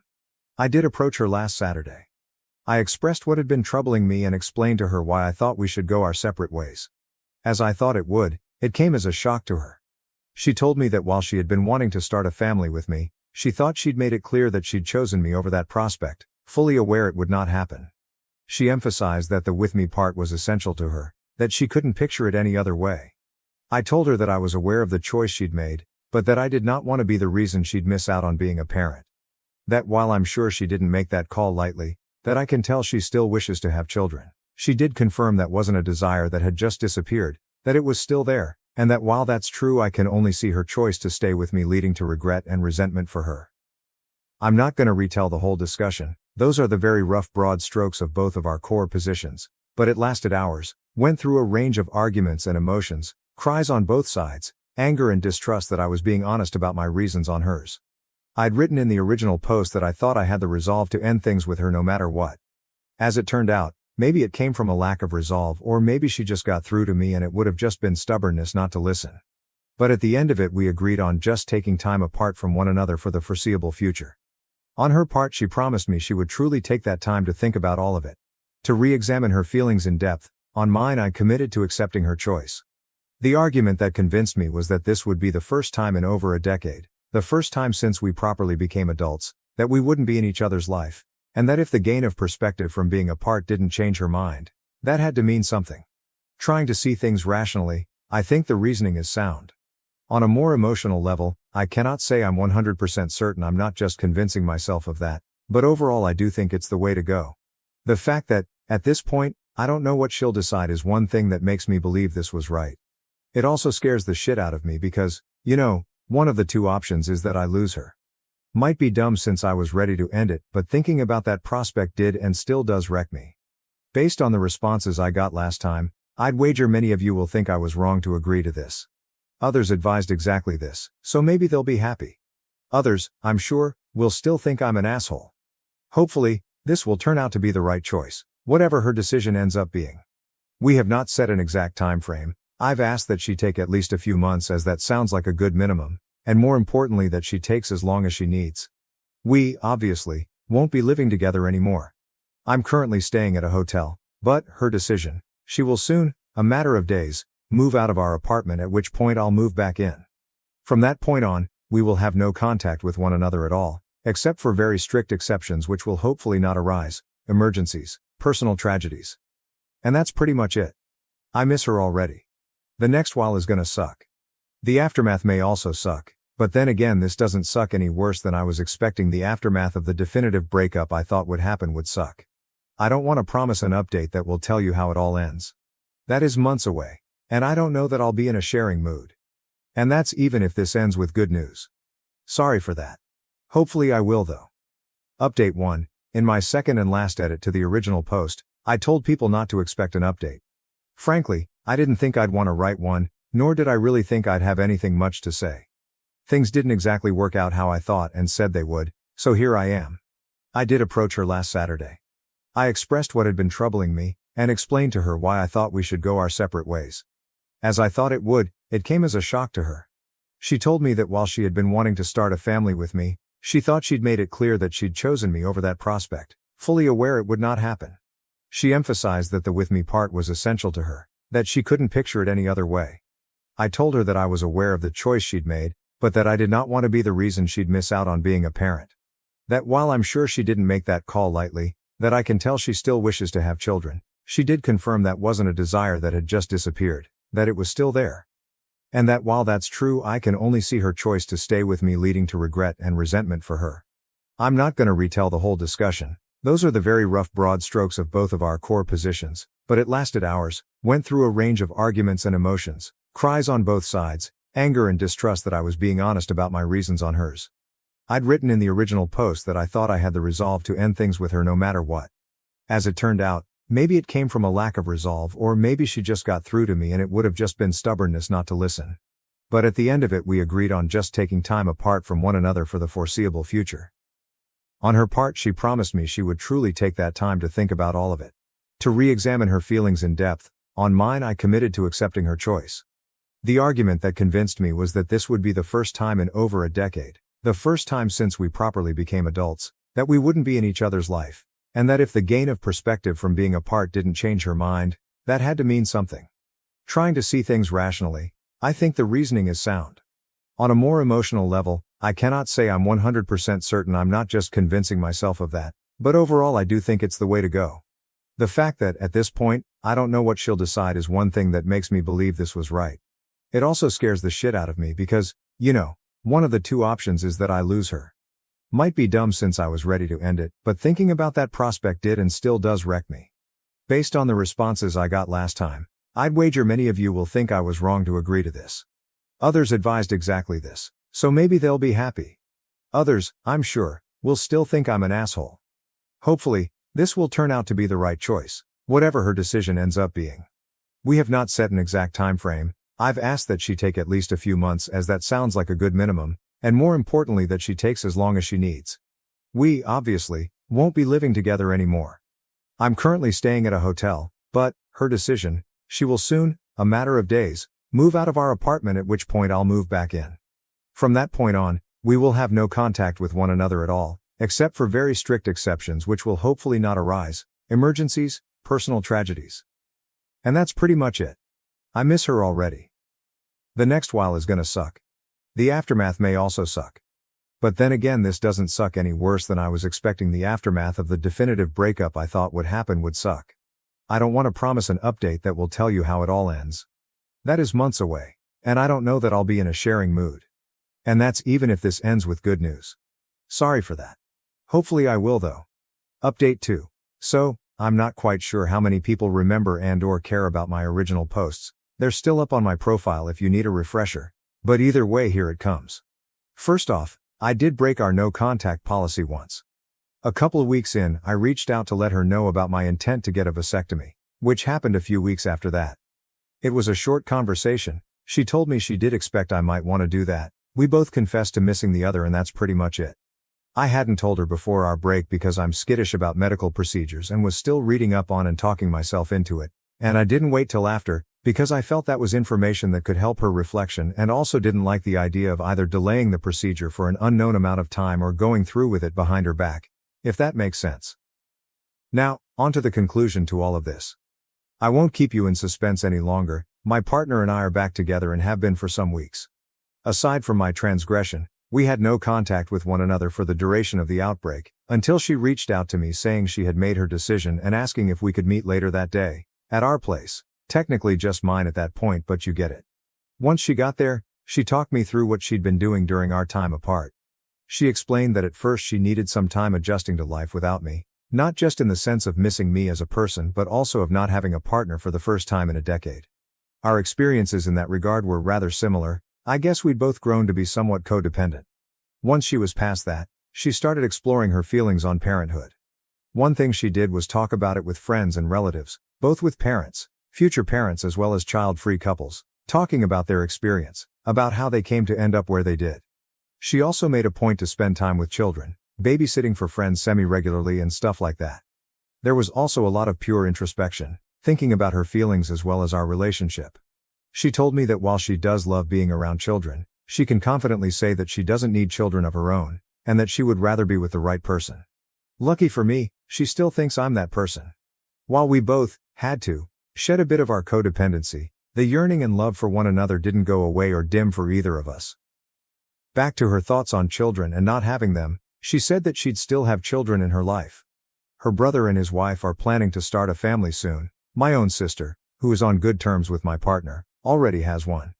And that would be enough to fulfill that part of her. She said she was sure and asked if I was going to be able to accept her decision. I said yes and thanked her for respecting my own decision not to have children and still wanting to be with me. We also talked about how worthwhile each of us felt this time apart had been. She said that while it ultimately didn't change her mind, it reinforced it, and she said that she could understand why I needed that added certainty. She did add that she wished I'd been more open to her about this whole thing before I'd essentially convinced myself to end things with her, that she felt communication had before been a strong point of our relationship and that it did hurt to be blindsided. I committed to doing better in the future should any such circumstances arise. And that's kind of it. We've fallen back into our relationship dynamic pretty seamlessly. She's back living with me in our apartment. We've been making up for lost time, catching up on what the other had been up to, and made a point to have what I'd call an above average amount of romantic evenings and such since we got back together. Really though, the romance is nice, just being with her again has been bliss. Her 30th birthday is coming up over the summer and we've made plans for a 2-week getaway somewhere sunny to celebrate, just the two of us. We will also have a thing with friends and family once we're back, but we'll be away for the day proper. Not our first time vacationing together of course, but kinda pulling out all the stops on this one. I'm also considering maybe popping the question then, but I first want to sound out that it is still what she wants. Hopefully I don't completely ruin the surprise trying to figure that out. I'd like to thank those who left comments or reached out in DMs, whether they were messages of support, advice or criticism. I was not in the ideal mindset to accept feedback after my initial submission, but I did find worth in a lot of what I dismissed at the time, rereading those threads, the ones I made but also on another sub they were reposted to, during the past months. This will hopefully be the last update, but I'll try to answer a few comments. Am I the asshole for accidentally revealing my brother's vasectomy when his girlfriend talked about their plans to have kids? My brother, Mark 40, won the lottery when he was 20. It was $1,000 a week for life. He was young and wanted to travel. He dropped out of school and has spent his entire adulthood basically seeing the world. He comes home to visit every few years and we FaceTime with him when he is near a signal. He doesn't travel first class or stay in expensive resorts, so he has actually built up some nice savings. He came home with a girlfriend, Haley, 28, this year. They met when they got stuck in South America during the pandemic. She has been traveling since she graduated from university and she works out of a laptop. I, F54, live in the same city where I was born. I love it here. I love being close to my parents and my grandchildren. And most of my siblings. Mark hated being the youngest of 8 and always swore he would not have kids. Our parents were older when they had him and they didn't have the energy for him, truth be told. Mark came home when he was 30 and told us all that he had had a vasectomy and that he would not be contributing to the world population. Haley is a pretty young thing and she is also intelligent and sweet. I can understand why anyone would fall in love with her. We were having a family BBQ to celebrate Mark being in town. There were maybe 30 people in my parents' yard and house. I was talking to Haley about her future plans now that the world opened up again. She said that she was ready to settle down and start a family. I asked if they were planning on adopting from one of the countries that they had traveled to or if they would try in North America. She said they had talked about it and would be having at least one child of their own. This may be where I fucked up. I asked where Mark got his vasectomy reversed or if they were having in vitro fertilization. I know they can harvest sperm from a testicle even after a vasectomy. She went very quiet and went over to Mark. They spoke and they left. Mark called me later that night to scream at me for ruining his life. He hadn't told her and he was planning on just continuing to travel and maybe adopt if they decided on it. He said I shared private medical information and that he never wanted to see me again. I apologized over and over. I seriously had no way of knowing that he was planning a future with this girl without telling her a pretty big piece of the puzzle might be missing. I feel bad for him, but I think he should have told her. Relevant comments. Comment 1. Your brother is a self-centered jerk. He was just going to lie and string that poor girl along.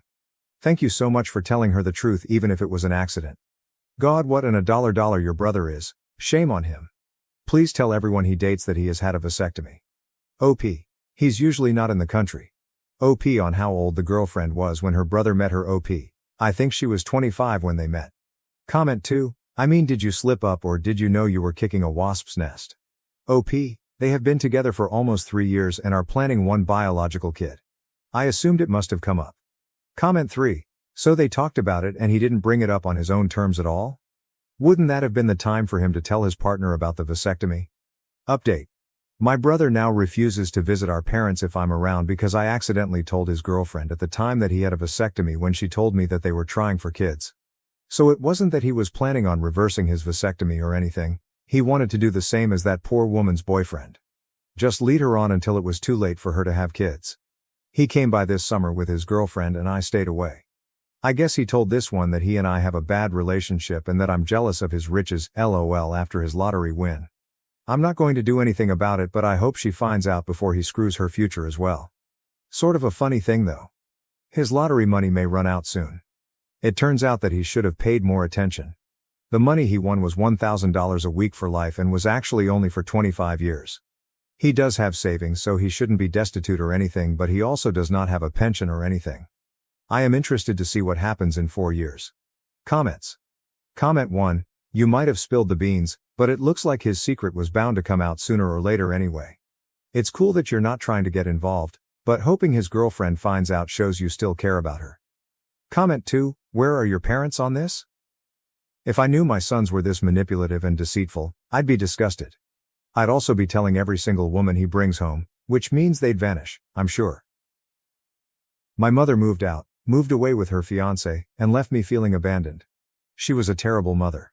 I tried posting this elsewhere, but I think it got caught in a spam filter and the mods haven't responded. I don't know if this is the right place to go either since I'm 16F.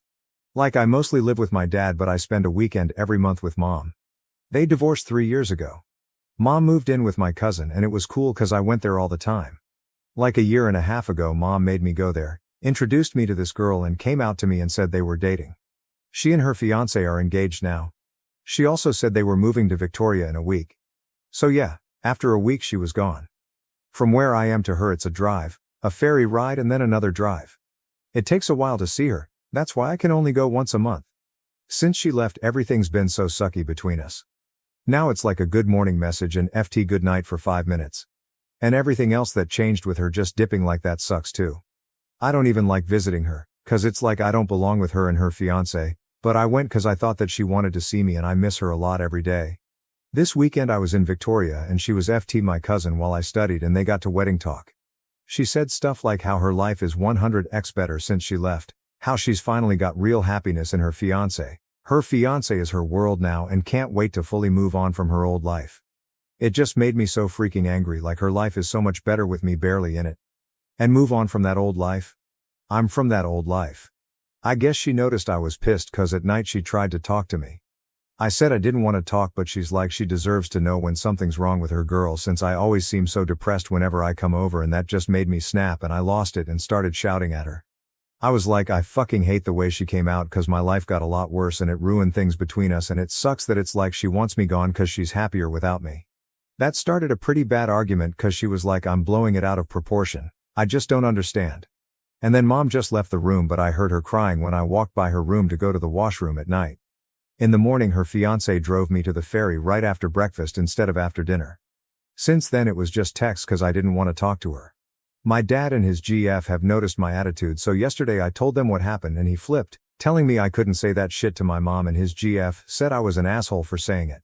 Before I went to sleep I FT'd mom to talk again and she said my happiness is hers and if she's why I'm depressed I shouldn't see her till I'm ready.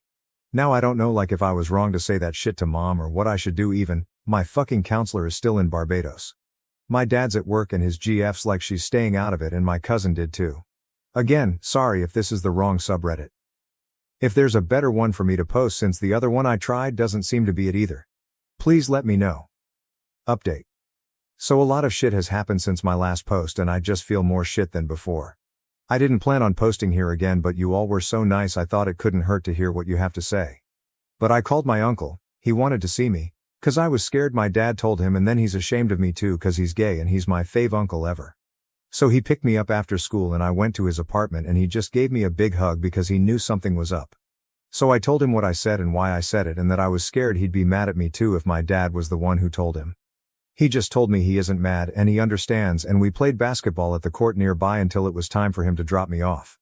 That was like the last time I've even felt actually happy cause the entire rest of this month has been such absolute shit. Like I phoned my mom to say sorry the day after and talk about how I feel but all she did was get mad at me for telling my uncle and said I'm not allowed to share stuff about her home without her permission. I said I was sorry about both things but she said it didn't matter now and just hung up. Then her fiancé texted and just said to give my mom a few days to calm down. That just made me mad cause why should I? She's my mom. I should be able to phone her whenever and I tried but she just declined my call and then I think I turned off her phone. I don't know I haven't slept properly at all since then cause I think I ruined things with my mom for good like all she's been doing is texting me and we've barely actually talked. Like I keep thinking about it and my thoughts and dreams just get all messed up and it's like I get this soft lump in my stomach that keeps coming and going the more I think about it. It feels like I was right about me being part of her old life and I wish I'd never said what I did to her. Then it turns out I was supposed to get a tetanus shot when I was 11 but I didn't for some reason. We're not anti-vaxxers. So I had to get it now cause dad said Vancouver Coastal Health Authority was on his ass and I ended up having a terrible allergic reaction to it. Like I got sent to the hospital for a week cause of it, like apparently super rare reaction, hooray for me. And that fucked up my exams too and my mom didn't even come see me cause she was going to a cabin with her fiancé the day after. She talked to my dad on the phone and learned how bad it was but just texted me she knew I'd be better and that if I was still there when she came back she'd come right away like it made me want to stay in the hospital for longer. She didn't fucking come, everyone came but her, like my cousin came every day and my dad's GF even slept by me a few days and my nieces and even my boyfriends and best friends' moms came but mine didn't. And when I got out all I got was a text saying so happy you're out of the hospital baby with a selfie from her and her partner showing off the cabin included with it. Like I couldn't stop looking at that stupid photo I like obsessed over it for days and kept getting that stupid feeling in my stomach and so I smashed my phone and my dad's GF heard and he got an emergency meeting with my counselor. She's a psychologist but I've always called her that. Set up. And I told her everything but more details obvi and at the end of it she said I'm very likely depressed and might need treatment. I don't know. I got scared and asked her to tell my dad and she did and told us to get our family doctor to give a referral to a psychiatrist to get proper diagnosis for treatment or to just get it from the family doctor. My dad got scared and made us get that referral the next day. My dad made the appointment and asked my mom to come but she said she won't be able to and just texted me to stay strong and remember I'm the most important thing in the world to her. I don't know what to do. I don't want meds or anything. I just want my mom to love me like she used to again. If you guys have any advice on what to do, I need to hear it, cause it's like my mom isn't even listening to me anymore and the appointment is on Friday and I'm feeling scared. Second update. So, I would have made an update earlier but I just didn't have time. I'm in the hospital right now recovering from my ankle surgery and all I have is time until I can go home on Friday, so I thought I might as well update. The day after I wrote my post I had my niece's mom, my cousin-in-law but she introduces me as her little sister, so sister-in-law, drive me to my uncle and he just gave me the biggest hug ever and I don't know, I just ended up crying a little and they ended up calming me down. I told my uncle about the appointment with the psychiatrist and that I was scared even though everybody, you guys, was saying it would be okay and that I'd just been so unhappy and that I'd just missed my mom so much. He agreed to go with me and my dad to the psychiatrist cause my mom wouldn't be coming.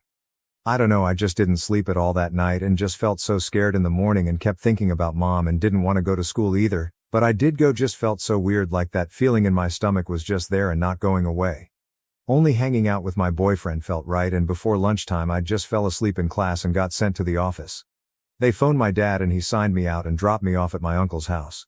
He was already taking care of my niece so I felt bad but I went to sleep at the same time as her and he took a really cute photo of us sleeping next to each other. He woke me up when my dad came back and we just went to the psychiatrist together. Long story short, at the end of the appointment the psychiatrist prescribed me a really low dose of antidepressants cause I'm still scared. I've been taking them and they have made me feel a bit better but I have another appointment next week cause my counselor says I might need a higher dose. When I vented to my counselor, she said she'd be willing to host an extra joint session between me and my mom on Zoom if she agreed, and that it might help if I get my feelings across with a third party. I didn't want to do it but some of you recommended it and my counselor said it could be a good first step. So I called my mom and it was a short conversation again but she agreed to the counseling session and all I had to do was send her the Zoom link so we set one up for later. So I had the Zoom session in our computer room so I'd be all alone there and at first my mom seemed so excited because she was like, we can work through our issues and put them behind us. I don't want to talk about all of it. I mean I couldn't anyway. I can't remember most of it but it didn't go well at all, like when my counselor brought up not being with her that much, my mom said when I came to University of Victoria, I'd obviously stay with her and I just said after everything I didn't even want to go to the University of Victoria anymore and would rather just go to University of British Columbia cause everybody here actually wants me. My mom said that was ridiculous since outside of Waterloo University of Victoria was the best option for software engineering in Canada and University of British Columbia only has electrical computer engineering, so I'd have to go to her if I still wanted to do that. I remember my mom said a few times like she'd spent over a decade doing nothing but being a mom and now that she finally understood herself she just wanted time to explore that and I should appreciate that. Then at the end of it I told my mom that I hated that she didn't come and see me in the hospital and that she didn't even phone me like I told her I was scared I'd die and she just said it wasn't that serious cause it was a vaccine and those protect us and to not act like it was serious. I don't know, that made me mad and I just muted my mic cause I didn't want them to hear me crying but I kinda had a breakdown and just ran out to my dad and his fiancée cause I was crying. They said they ended the session but I don't know what they said to my mom or the counselor. Apparently I fell asleep crying on the couch while hugging my dad but I don't remember any of it but my dad said I was crying really loudly. I think they carried me to their bed because when I woke up in the morning I was there and my dad was on a mattress by the door and she was on one by the washroom door. They said it was to block me cause they were scared I'd try something. My dad took my new phone and laptop from me for a bit and said it might be healthy for me to stay off them for a bit. I have them back now. I haven't talked to my mom at all since then. I mean not even good morning good night texts. She hasn't contacted me at all about my broken ankle even though I had surgery yesterday and I feel like she doesn't even care that I got hurt. Like I know dad told her that I'm going to surgery but she hasn't called. I have my phone and laptop back now but my dad made me delete IG and Snap because he's worried seeing her on there might trigger me. A lot of you said I should stop talking to her, but I feel bad about it, like when I think about it makes me feel worse like it's over now and I don't have her anymore. I just want her back. The only time I learn what's up with her is if I go to my cousin, who my mom stayed with after the divorce, and ask and apparently she's still happy and is occupied with all her wedding planning. Like another thing that sucks is that I used to love watching Scream with my cousin but now I can't even watch it cause I feel bad for Billy cause his mom left him too and I feel bad for feeling like that cause he's the villain. So I couldn't even get through our rewatch and we couldn't even watch the new one. I told my counselor that I still feel really bad and sad and nothing's changed and she said I need to bring it up at my next appointment with the psychiatrist so he can up my dose. I don't know, I feel confused and I don't like not seeing or talking to my mom at all. I feel like I've done the wrong thing. I've tried to do things we used to do with my dad's fiancée and my boyfriend's mom, but it's not the same and I just miss her more even though she probably doesn't miss me at all. I wish I could see her, but I don't want to keep ruining things for myself, cause what if she doesn't want me anymore? I'd rant to my counselor about it, but I'm stuck in the hospital bed till Friday. So I guess that's why I'm back here looking for advice on what to do when I'm out of here. Third update. Hey guys, I'm posting again cause I'm confused as to what's going on and I thought maybe I'd get some opinions here before I bring it up with my therapist. Pretty much, I don't know if my mom hates me still or if now she wants to be my mom again. Because everything that she's done lately has made it so confusing.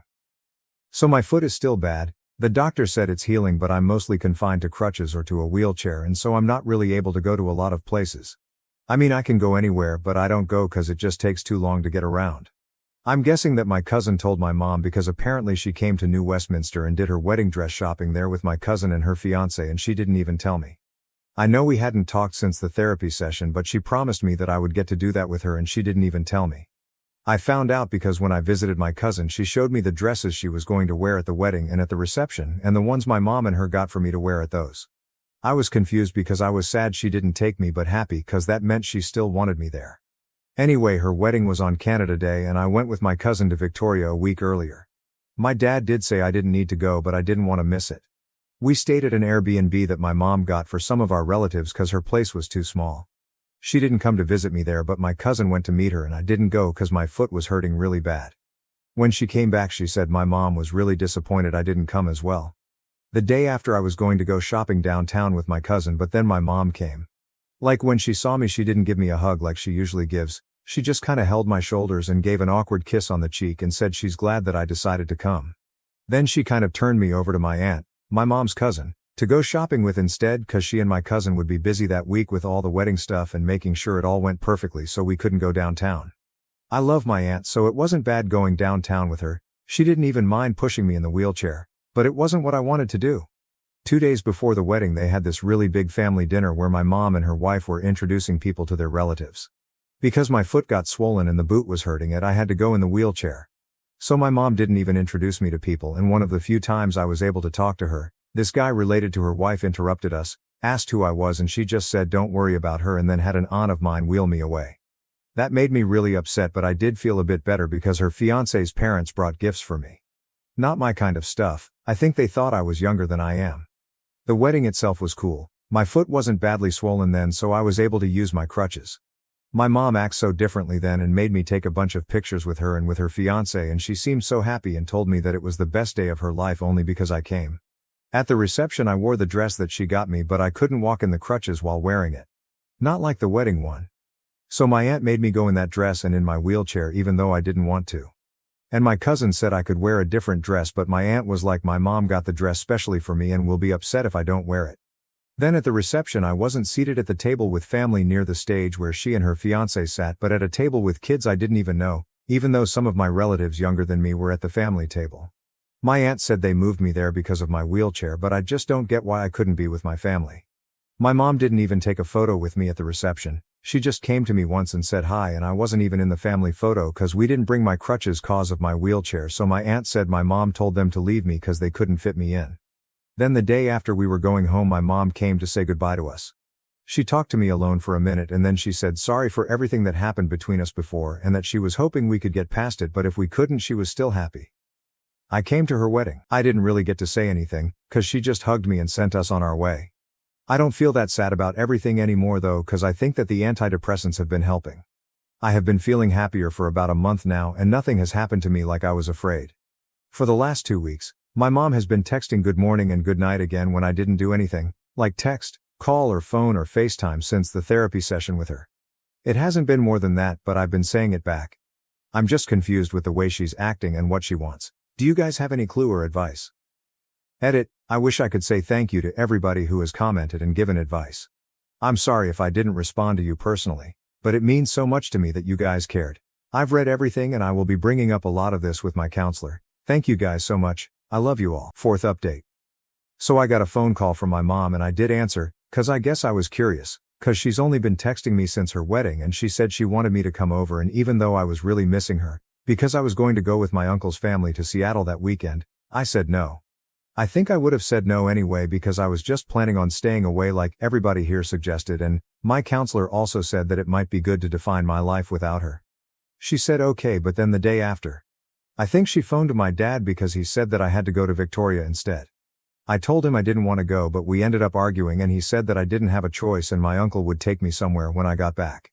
So my dad dropped me and my cousin off at the ferry, and when we got to Victoria it turns out my mom and her wife, I guess stepmom now, moved into their new house. My mom's wife wasn't there cause she was in Ottawa for work, but her parents did come. They're really nice. They kind of went on about how they thought they'd never have grandkids and were so happy when they learned my mom had me. They did offer to get me some presents this time, but my mom let them take me to dinner at some pierogi place downtown instead. I don't know what to think about the visit because so much of it was good, but the one bad part was really bad. When I got there I wanted to talk to her about the stuff at her wedding and everything else, and I wanted to tell her that I would rather have gone with my uncle, but then I just felt really nervous and just couldn't because I don't know, I kind of felt like I'd just ruin the entire trip if I did. So I just didn't, and maybe that was the wrong thing. The first thing I noticed in her house was her giant graduation picture where she's holding a baby me above the fireplace. Then my mom surprised me by showing me my room, and it's perfect. I have a huge bed, a big personal washroom, a walk-in closet, one of those fancy standing desks and a TV. It's all white cause my mom was like, when my foot is better she wants me to come and paint and decorate it all with her. She even promised she'd never let anybody use the room even if I'm not there that often. The first night after I got back from the pierogi place, my mom, my cousin and I stayed up so late just watching TV, and I even fell asleep hugging her. The next day we went downtown and my mom took us shopping and then to the Royal British Columbia Museum, the one with the mammoths. My foot and my hands really started hurting after my mom made me use my crutches and not wheelchair because she said it'd be good exercise, so then she took us to a spa. We took so many pictures and I'm pretty sure she put them on Instagram, but I'm not allowed on it anymore, so I'm not sure. I was really tired when we got back, so I conked out right away, and when I woke up in the morning, Mom actually brought me pancakes in bed because of my foot, cause I love it when she makes those. The rest of that day was good too, except at night my mom said that when I moved in for university, we could make every day like this, so I reminded her that I might go to University of British Columbia instead. We got into a really big argument about university and I did scream at her and bring up stuff from before, but pretty much my mom said that she wants me to go to University of Victoria.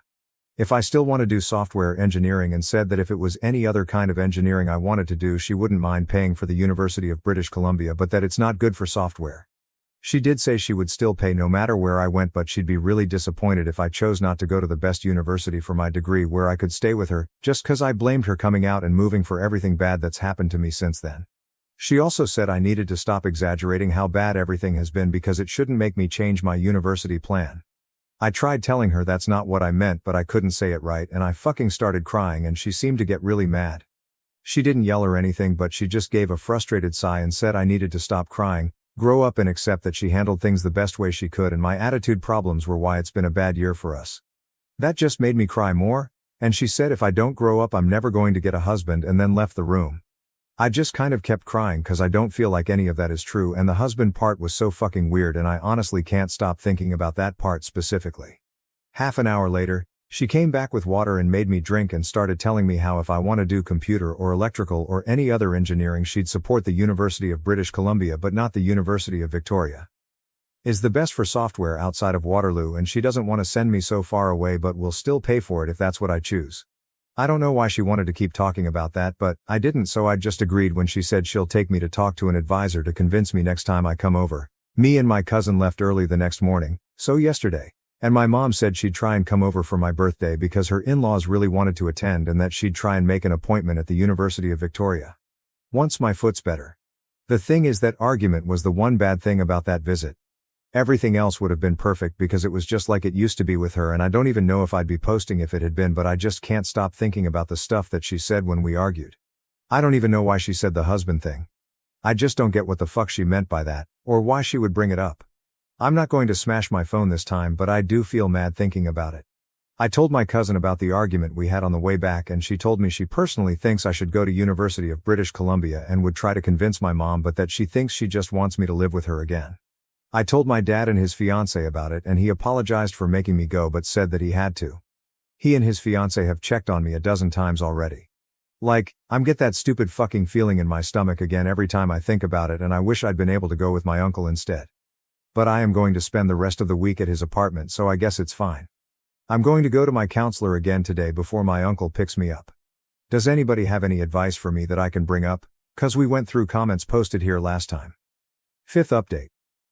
So some stuff has happened. I've pretty much just been texting with my mom since my visit to her. I tried to keep it good night, good morning, but when I didn't respond to her other messages, she phoned my dad and he told me I didn't have to phone her but to at least respond to her other messages. I did have to go to Victoria for Thanksgiving because her wife's whole family was going to be there and she told my dad I had to go. I was only there for 3 days with my cousin and the first 2 days, my mom pretty much spent with me and it was like it used to be again.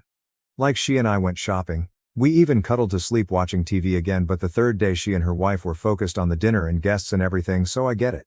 Yeah, I was upset that she paid really little attention to me, but her wife's entire immediate family was there and I get that she needed to focus on them. But when we left after dinner, we had to take the really late ferry. My mom said bye and that she was going to book a meeting at the University of Victoria to take me to and didn't even give me a second to talk about it before waving us bye. And then it went back to just texting good morning, good night until my birthday. So then my mom and her wife came with her wife's parents because my mom was like they really wanted to celebrate my birthday. I guess they're my step-grandparents, but I really like them and they seem to really like me too. I mean, my step-grandma said the best thing about the wedding was that they finally got a grandchild and they brought a lot of presents for me. They have a niece around my age and they had her go out with them and just get so much stuff that they think someone my age will like, and I do like it. My mom got me an album of pictures of us and said to look at the photos whenever I miss her 'cause it'll make it like she's right there with me. At the party, mom and dad seemed to get along just like when they were married. Like they were laughing, telling jokes and even had me do goofy pictures with them like we all used to. Mom's wife got along with dad's fiancé and with my uncle, his son and his son's wife. My mom didn't talk to my uncle at all beyond when he came to say hi to her and she said hi in a really mean tone to him, which was weird since they used to be so close. I guess she's still mad at him for when I talked to him about what was going on. She was really weird with my boyfriend and was nonstop making jokes about him and me getting married and making her a grandma. She straight up said to him, I don't want you to wait until I'm gray and in my 40s to make me a grandma. But his mom also got in the jokes, so I guess it was just a mom thing. My mom and her wife left after only about an hour and a half in order to go stay at a fancy hotel all the way over by Cole Harbor, even though my dad did offer them a room. Mom just said she doesn't feel it'd be appropriate to stay in the same house as him and it's too painful for her, 'cause she designed the house when I asked her why she couldn't stay. It did piss me off 'cause they came at 4 o'clock and so when everyone was setting up I guess that means they missed the actual party. My step-grandparents stayed though and only left in the morning when my mom and her wife came to pick them up. Then at like 8:30, my mom FaceTimed me but it looked like she and her wife were in the hotel spa or something. It doesn't make sense 'cause I thought those closed pretty early in the day but they were wearing those robes and looked like they were someplace really fancy. Then my mom was like she has to hang up 'cause she doesn't want me to see them without clothes on and they were both giggling at that. That really fucking pissed me off that they ditched my birthday to go hang out in a spa. Maybe they were actually doing something else but I honestly don't want to even think about that beyond what I have. Then there was the album that she gave me as a present. I didn't really think about that a lot then because I was just happy that she came. But I did try yesterday because my dad's fiancé was meeting with some of her relatives for last-minute planning because her and dad's wedding is on Sunday. I wasn't with them because I was studying but when I did leave my room to get my charger I heard them talking about me. My dad's fiancé was saying the best stuff about me but her relatives were saying some shitty things about my mom and she wasn't stopping them. She was also talking about how my mom is forcing my dad's hand to send me to her over winter break instead of my uncle's cause that's when their honeymoon is. I didn't mean a spy and I get now that I'm writing about it that what they were saying wasn't exactly wrong and they were only saying it because they didn't think I'd hear but it really fucking pissed me off and it still does. So because I was upset I looked at the album and it's pictures of both of us from when I was a baby until now.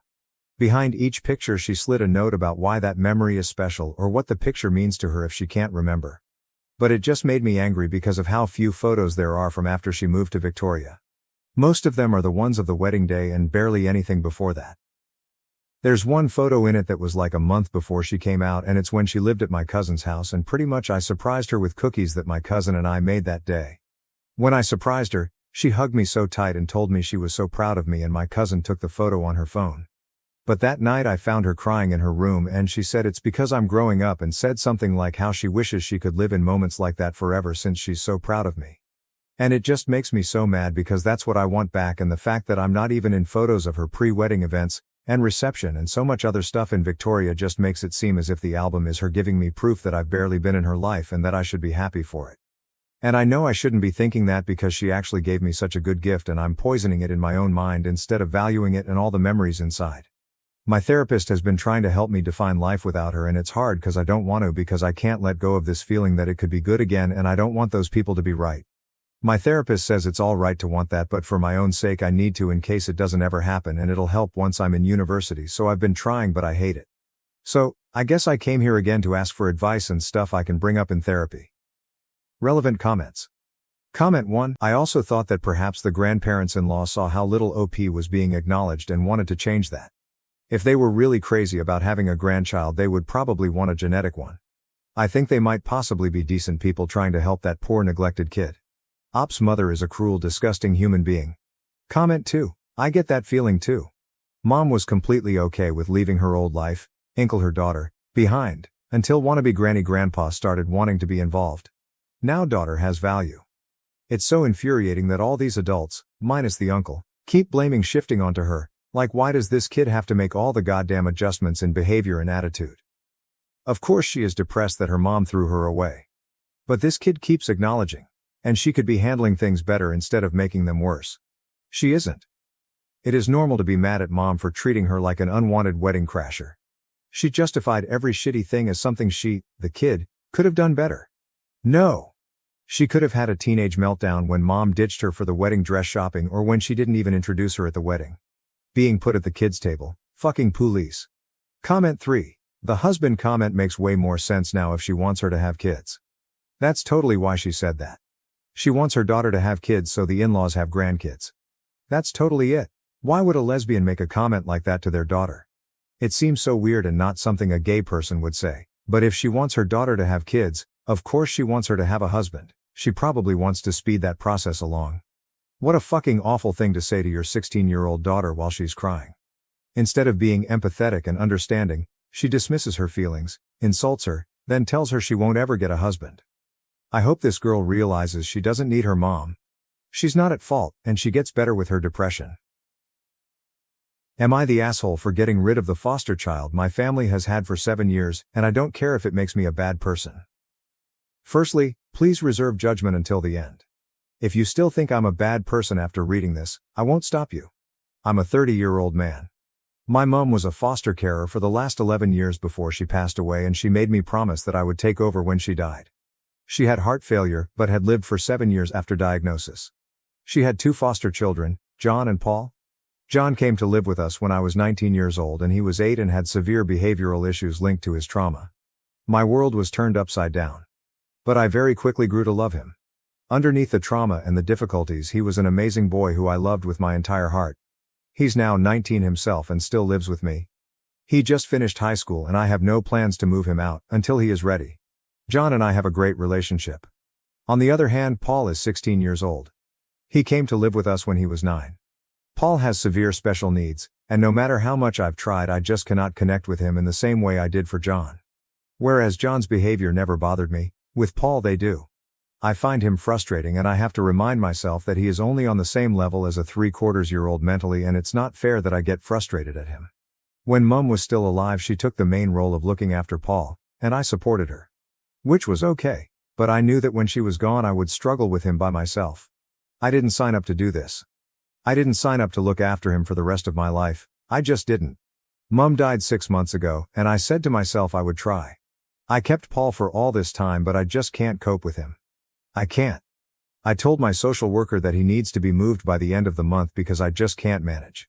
I want to continue fostering, and I love being a foster carer. But I just cannot meet his needs, and it was different when Mum was still alive. I feel so guilty because I made my mum a promise that I would care for him until he was at least 18.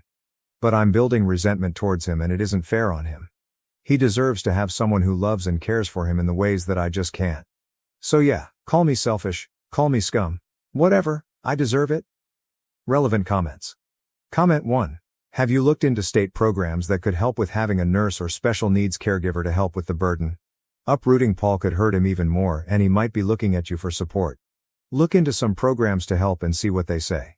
If you need to move Paul, make sure you can discuss it with him. With him having a mind of a 3/4-year-old, that does some real damage to him if you aren't careful. My condolences and good luck. Edit. The other commenters are providing good advice and words of encouragement. OP. I've tried everything, any and all resources and support there is. When he's at school it's not too bad. He has a transport to and from school every day and has a career who comes and takes him out for 5 hours each week. Plus I have 2 days each month where he is sent to a different foster carer, so I can have some peace time. But even with the support I can't manage it, I feel guilty for giving up, but I honestly tried my best. This doesn't mean I'm cutting him off completely. I'll still visit him sometimes. But I can't meet his needs and I really tried.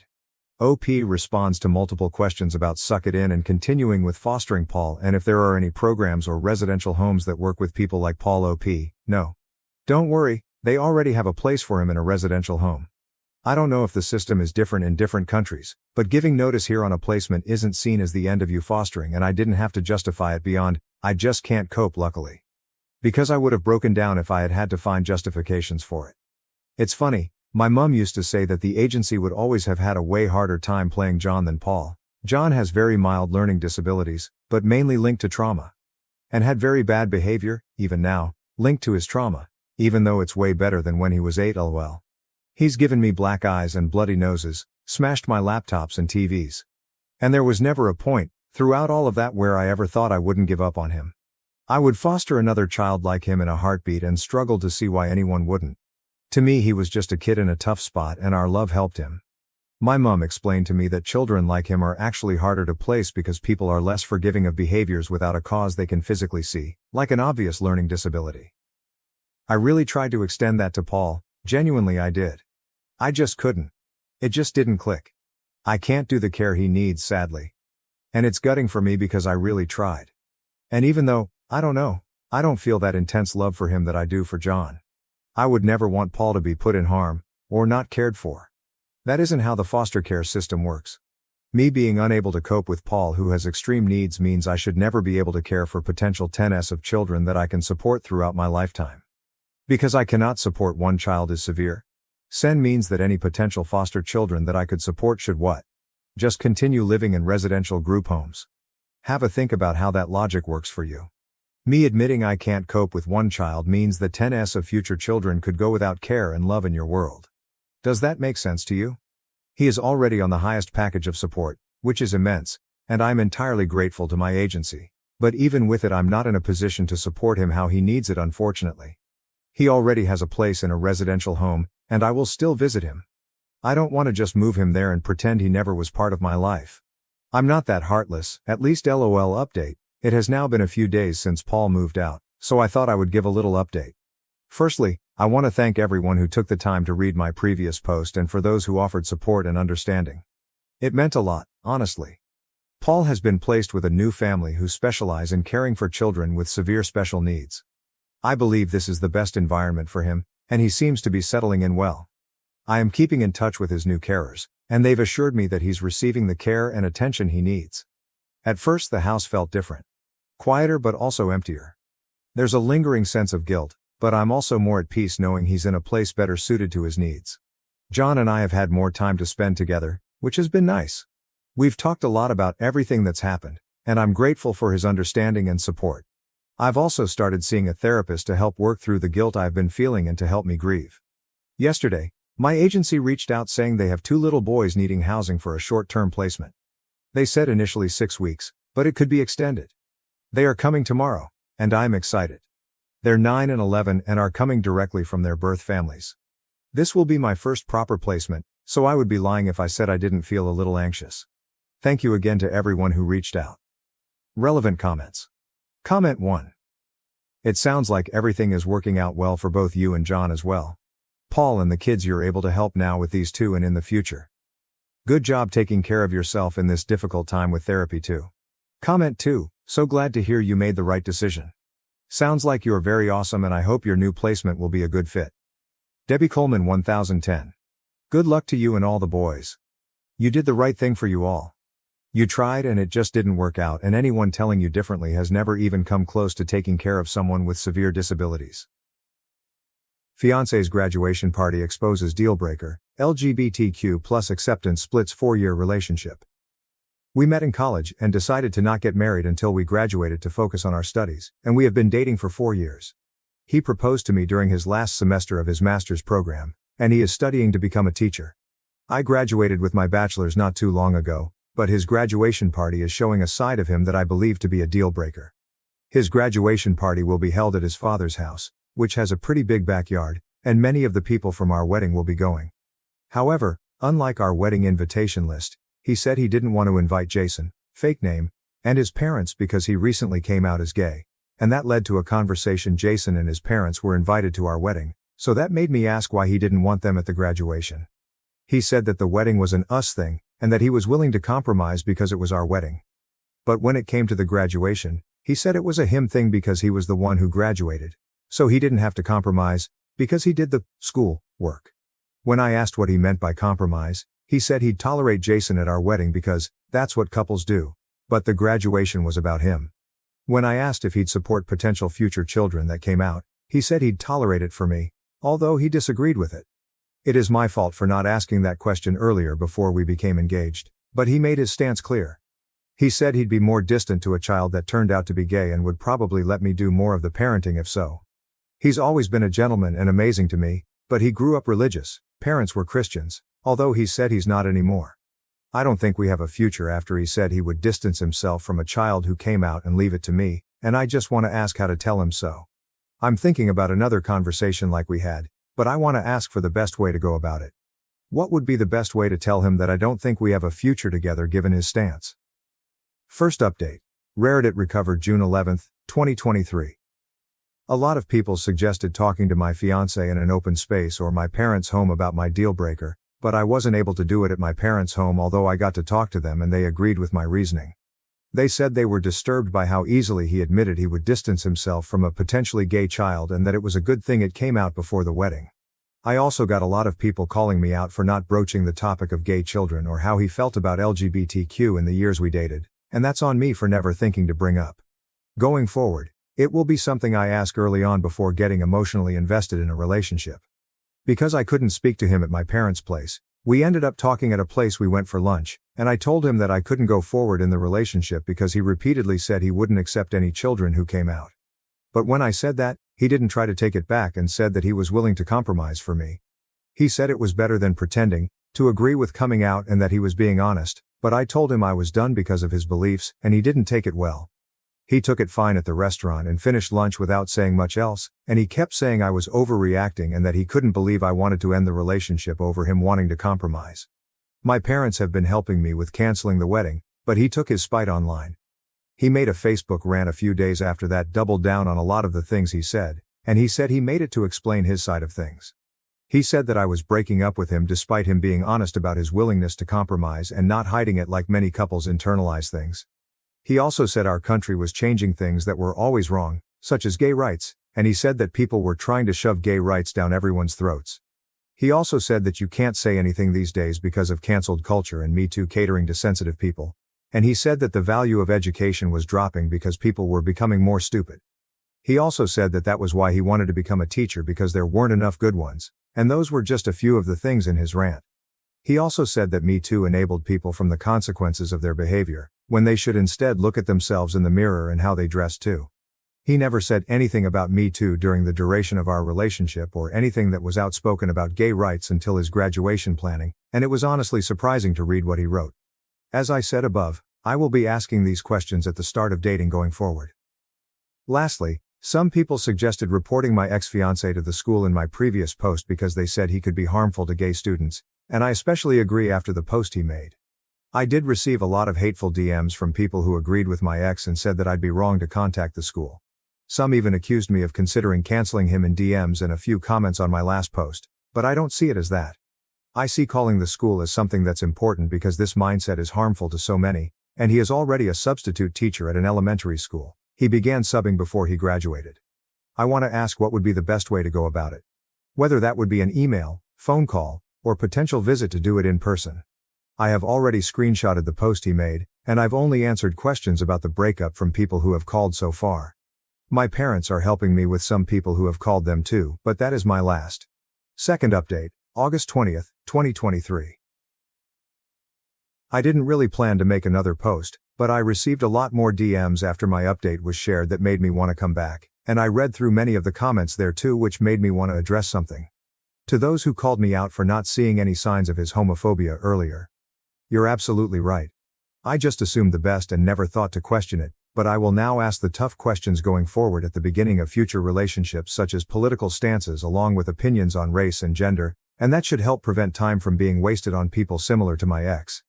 I just assumed the best because we have another friend who is trans and was always cool with him, and my ex used to like the post that he made when he came out some years back. He also liked a post that he shared at a Pride walk, so there was that too. Going forward, I won't assume anymore because at the end of the day, a like really doesn't mean anything. I sent an email with an attachment of his now deleted Facebook rant to a few places.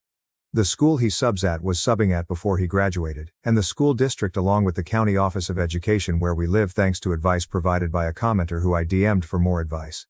I also told people I knew about why we were breaking up and showed them the post, and that did most of the talking for me. I broke up with my ex before contacting the school, and I decided on a text because we didn't live together and also had my dad return the ring to his parents' home where he gave it to his mom and had minimal interaction. I was too scared/cowardly to do it myself, so I took them on their offer to drop it off for me. In the text, I told him that I couldn't marry him due to his homophobic comments and opinion, along with telling him that my parents would drop off the ring so that it was in writing, and I blocked him after sending.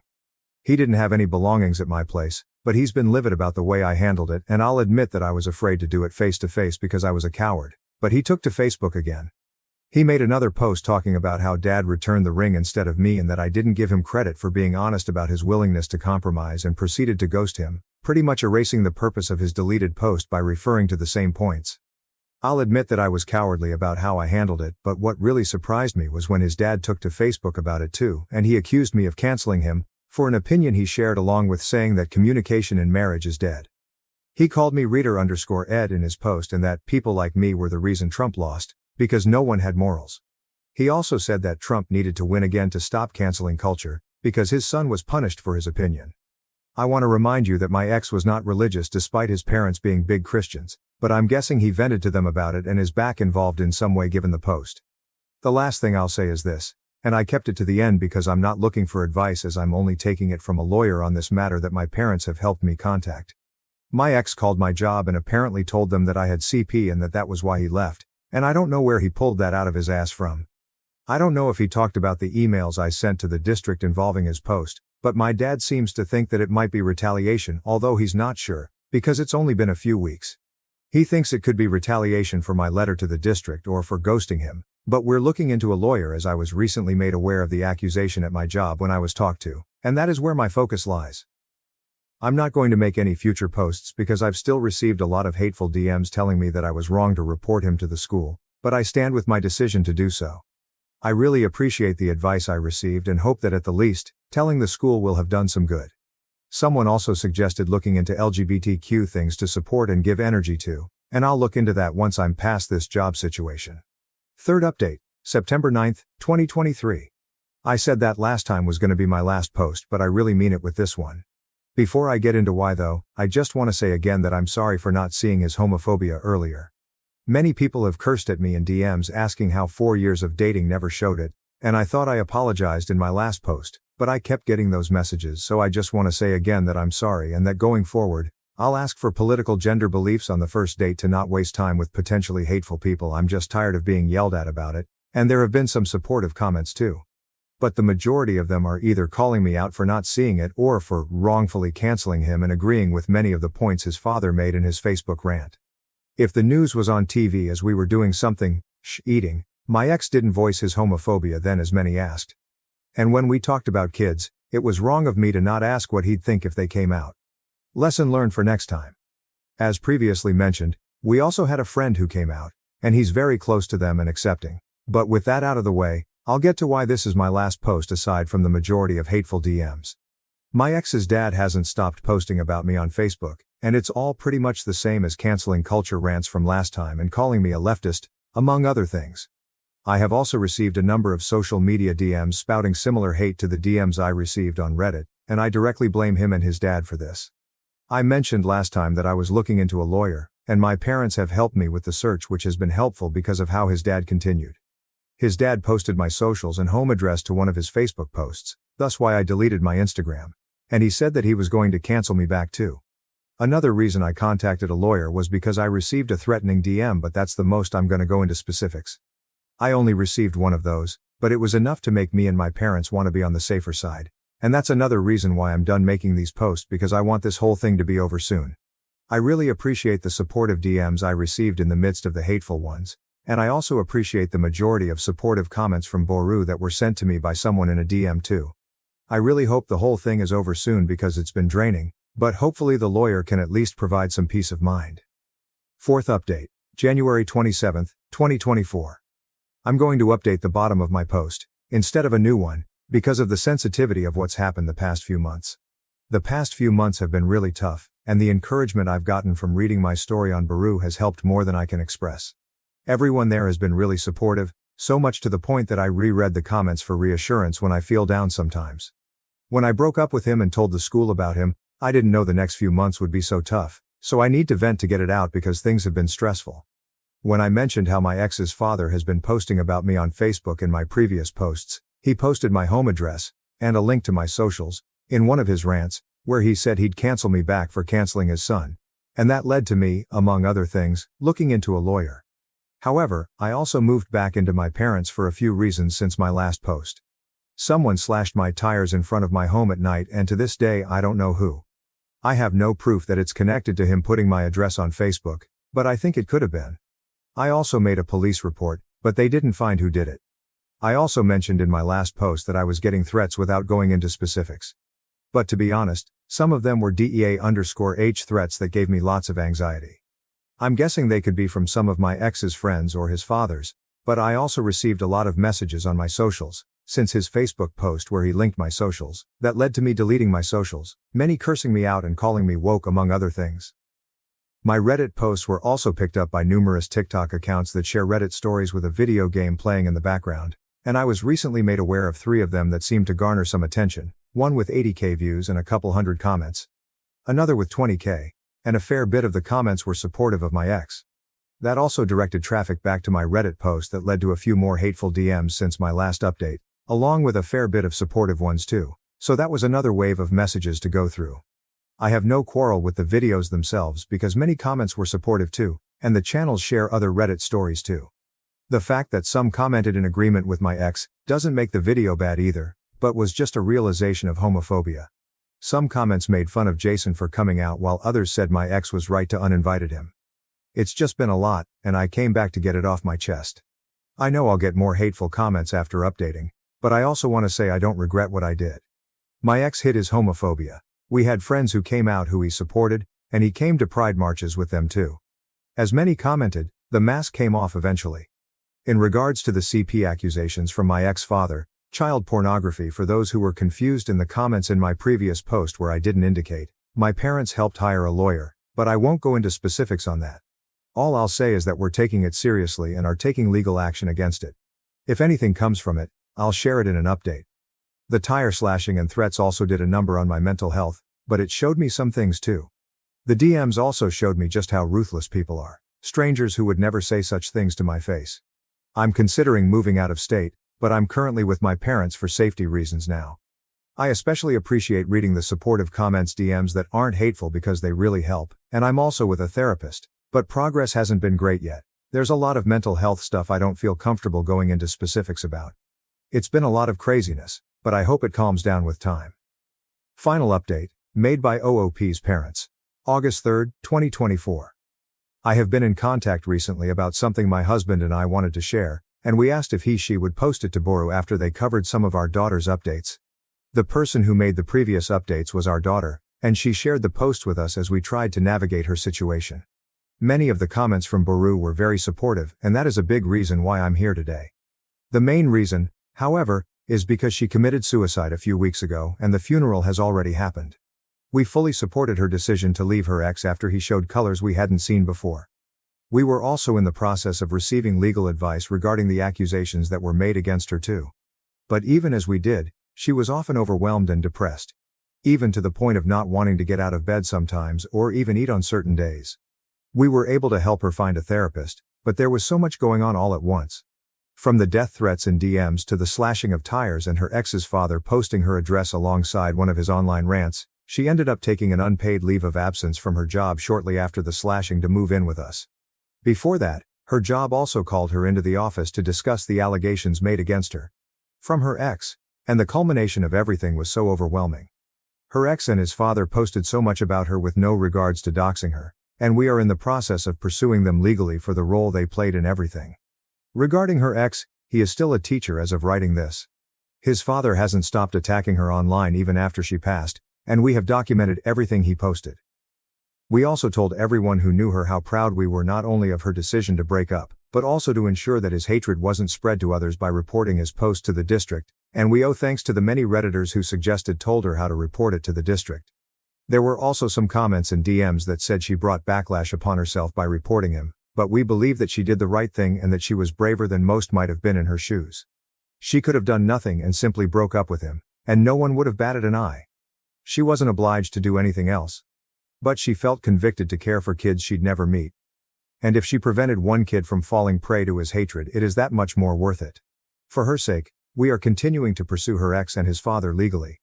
But we wanted to thank everyone who told her how to tell the district, because we need more people like her and you, and making this post is therapeutic in itself because we've told others how she did the right thing as well. We truly appreciate everyone who supported her and gave her advice. Am I the asshole for breaking up with my unmotivated girlfriend who has nothing going for her and might become homeless? I, male 24, met a girl, female 22, in a community college class when I was 20. We came from very different backgrounds. I was middle class trying to find a cheaper way to go to college. She was living in almost poverty going to school because she was forced to by her parents who were threatening to kick her out. She dropped out about a year into her schooling while I continued and finished. During her first year we formed a relationship and she moved into my apartment more or less. Her relationship with her parents is pretty much non-existent and she has little to no outside friends besides one or two women she knew from high school, who are deadbeats in my opinion. I make around $80K a year, so we live relatively comfortably. But there's still some strain on finances. I can't say exactly when I started losing feelings, but the fact that she refuses to work, will not cook and wants to eat out every day, does not want to go to school, and continuously wants to buy and spend money on clothes and other stuff just slowly started grating me more and more. I work in a female-dominated workplace, and having conversations, and interacting with co-workers who have so much going for them, have fun hobbies and aspirations makes it all the more worse when your girlfriend is chronically online and spends 7 hours a day scrolling through Instagram or TikTok reels and thinks having sex is all she needs to do on her end. Our relationship isn't bad. We have fights every now and then like an average couple, have an active sex life, but that's pretty much it. From her perspective, if I broke up with her it would be out of nowhere, but I'm pretty much done. And now I could move on quickly and have nothing to be regretful about, as shitty as it sounds. The problem comes in her having no job, no finances, almost no friends and no family support unit. I'm not a monster. I don't want to make someone virtually homeless, but I don't want to be stuck with someone who has nothing going for them either. I don't know what to do. Edit. Thank you for all the advice in this post. I don't know if this sub allows updates, but I'll talk to her tomorrow about this and start the process of working this out. Relevant comments. OP explains. Yeah, if she was a toxic or just bad partner I wouldn't have too much trouble ending it, but she's fairly nice, just very lazy. I've tried to talk her into trying different hobbies or interests to get her active, but she always turns them down each time. How long? She wasn't as bad when we were still in school. She at least helped cook and had some aspirations to be a nurse. But I guess when she started getting comfortable her habits built on until it got to this point. This wouldn't have been a 4-year relationship if this was how it started. She only leaves the apartment when I take her to get food. She either sleeps or is on her phone. Is she miserable with her life? She's not really miserable. She always sends me 30+ memes at work on IG, and is honestly a pretty funny person. She has her mood swings on some days, but that's how she usually is. I've tried talking to her about this more than once, but she either thinks I'm not being serious or tries to change the subject. The one time I was serious she said would try looking at courses again, but it eventually fell through and I stopped trying. She just doesn't really care. Update 1. For starters, I want to thank everyone for all the advice I was given on the last thread, as it helped me formulate how I would go about doing this. When I made that post I was having an extremely bad day and didn't expect it to blow up like it did, so I don't think I was able to give her a fair defense. Also, I got dozens of messages, ranging from asking me to hand out her contact info so they could take her in as a live-in-sex girlfriend, to helpful advice telling me to start hiding anything valuable. When I had said that she had come from poverty, Her father is a laborer while her mother also lives a similar lifestyle to how she lives now. Their home is maybe 1,100 square feet and in a terrible place in town, and given her father's past ultimatum, I don't think he will take her back as she hasn't been back home in years. Yes, I have talked to her about this, since January maybe 3 times. Either by gently telling her it would be nice if she went out more to find a hobby, at the very least to flat out say she was wasting away on her phone and that she needs to get a job or go back to school. Each time she either changes the subject, makes it a joke, or follows through for a couple of days before going back to her usual self. She is a kind partner, who asks me about my day, always tries to make me laugh or lighten the mood when I get annoyed, and generally shows a lot of affection. Which makes me feel terrible when none of that works anymore, and I just see her as another person. Now for the confrontation.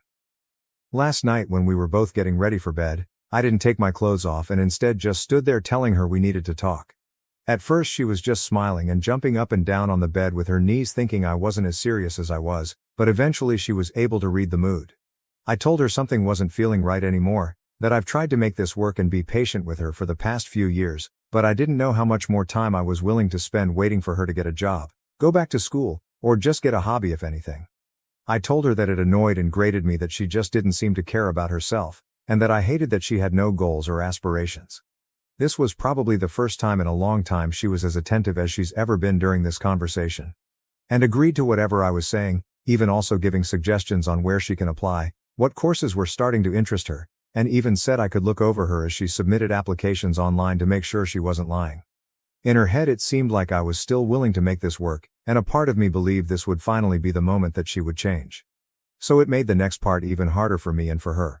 At first I told her I didn't love her the same way, which slowly but eventually led to me saying I didn't feel anything at all about this relationship and was jaded. I was tired and wanted a fresh start with someone who was more goal-oriented, and wanted something more out of life. When she realized what I was getting at, she started to cry and asked why I didn't mention this sooner, and I said I've always asked her to cook, to go out with me to try something out, or to just go back to school, even when I offered to pay for her classes. Anything. She said she understands that part, but was upset why I didn't say it was leading to me losing interest in her, because from her perspective it seemed as if I still loved her all the same. She started apologizing, saying she wasn't in the right mental state and saying nothing was motivating her. And she genuinely had no interest in any hobbies, the only thing she liked was spending time with me, which is all she looked forward to on the day when I came home. None of this was really affecting my emotions besides making me feel uncomfortable. So I tried to continue by saying, I think her lifestyle would be better with another person, but she immediately cut me off and became more panicked. She started to apologize again for what she's done and said she would be a better girlfriend, that she would go with me tomorrow to wherever I wanted to go and would look for courses in August that she could start doing. But she did not want to lose me since she had nothing else in life and absolutely hated that I stopped loving her. There were so many tears and snot that I said we would have this conversation again when she calmed down, and we eventually did in an hour or so. She pleaded to give her 2 months to make a change and give her another chance, and promised that she would change. Again she listed off all the places she would apply to and said she would be a better partner. I never wanted to make her homeless, so this seemed like a good settlement, even though I still had my doubts. I then reaffirmed that I wanted to see other people, but she seemed much more adamant on this issue than the aspirations issue that she would be able to fix this. She said just give her a month to try and make the relationship work, and asked me again and again on what she could do to make her love her again, and that she didn't want me to hate her. She said that this was the worst part of it all. In the only person that she had just done. It seemed as if she was about to break down again, so I said okay, we'll see how this relationship is in a month. In my mind, if I'm allowing her 2 months to get back on her feet, then by a month she would already be ready to move on. I also didn't want her to suffer a complete mental breakdown while I was still living with her, so giving her a month to let her fix the relationship would give her enough time to accept things. I slept on the couch last night and will probably continue doing so for a while. She came out at about 3 a.m. wanting to talk some more, but I said I was exhausted and we would do it tomorrow. She then slept on the floor beside me for the rest of the night apologizing again. When I told her to stop, she silently said okay and sobbed for a bit under her blanket. But that's everything that's happened so far. This was one of the hardest things I've ever had to do, but I regret nothing and feel much better letting everything out.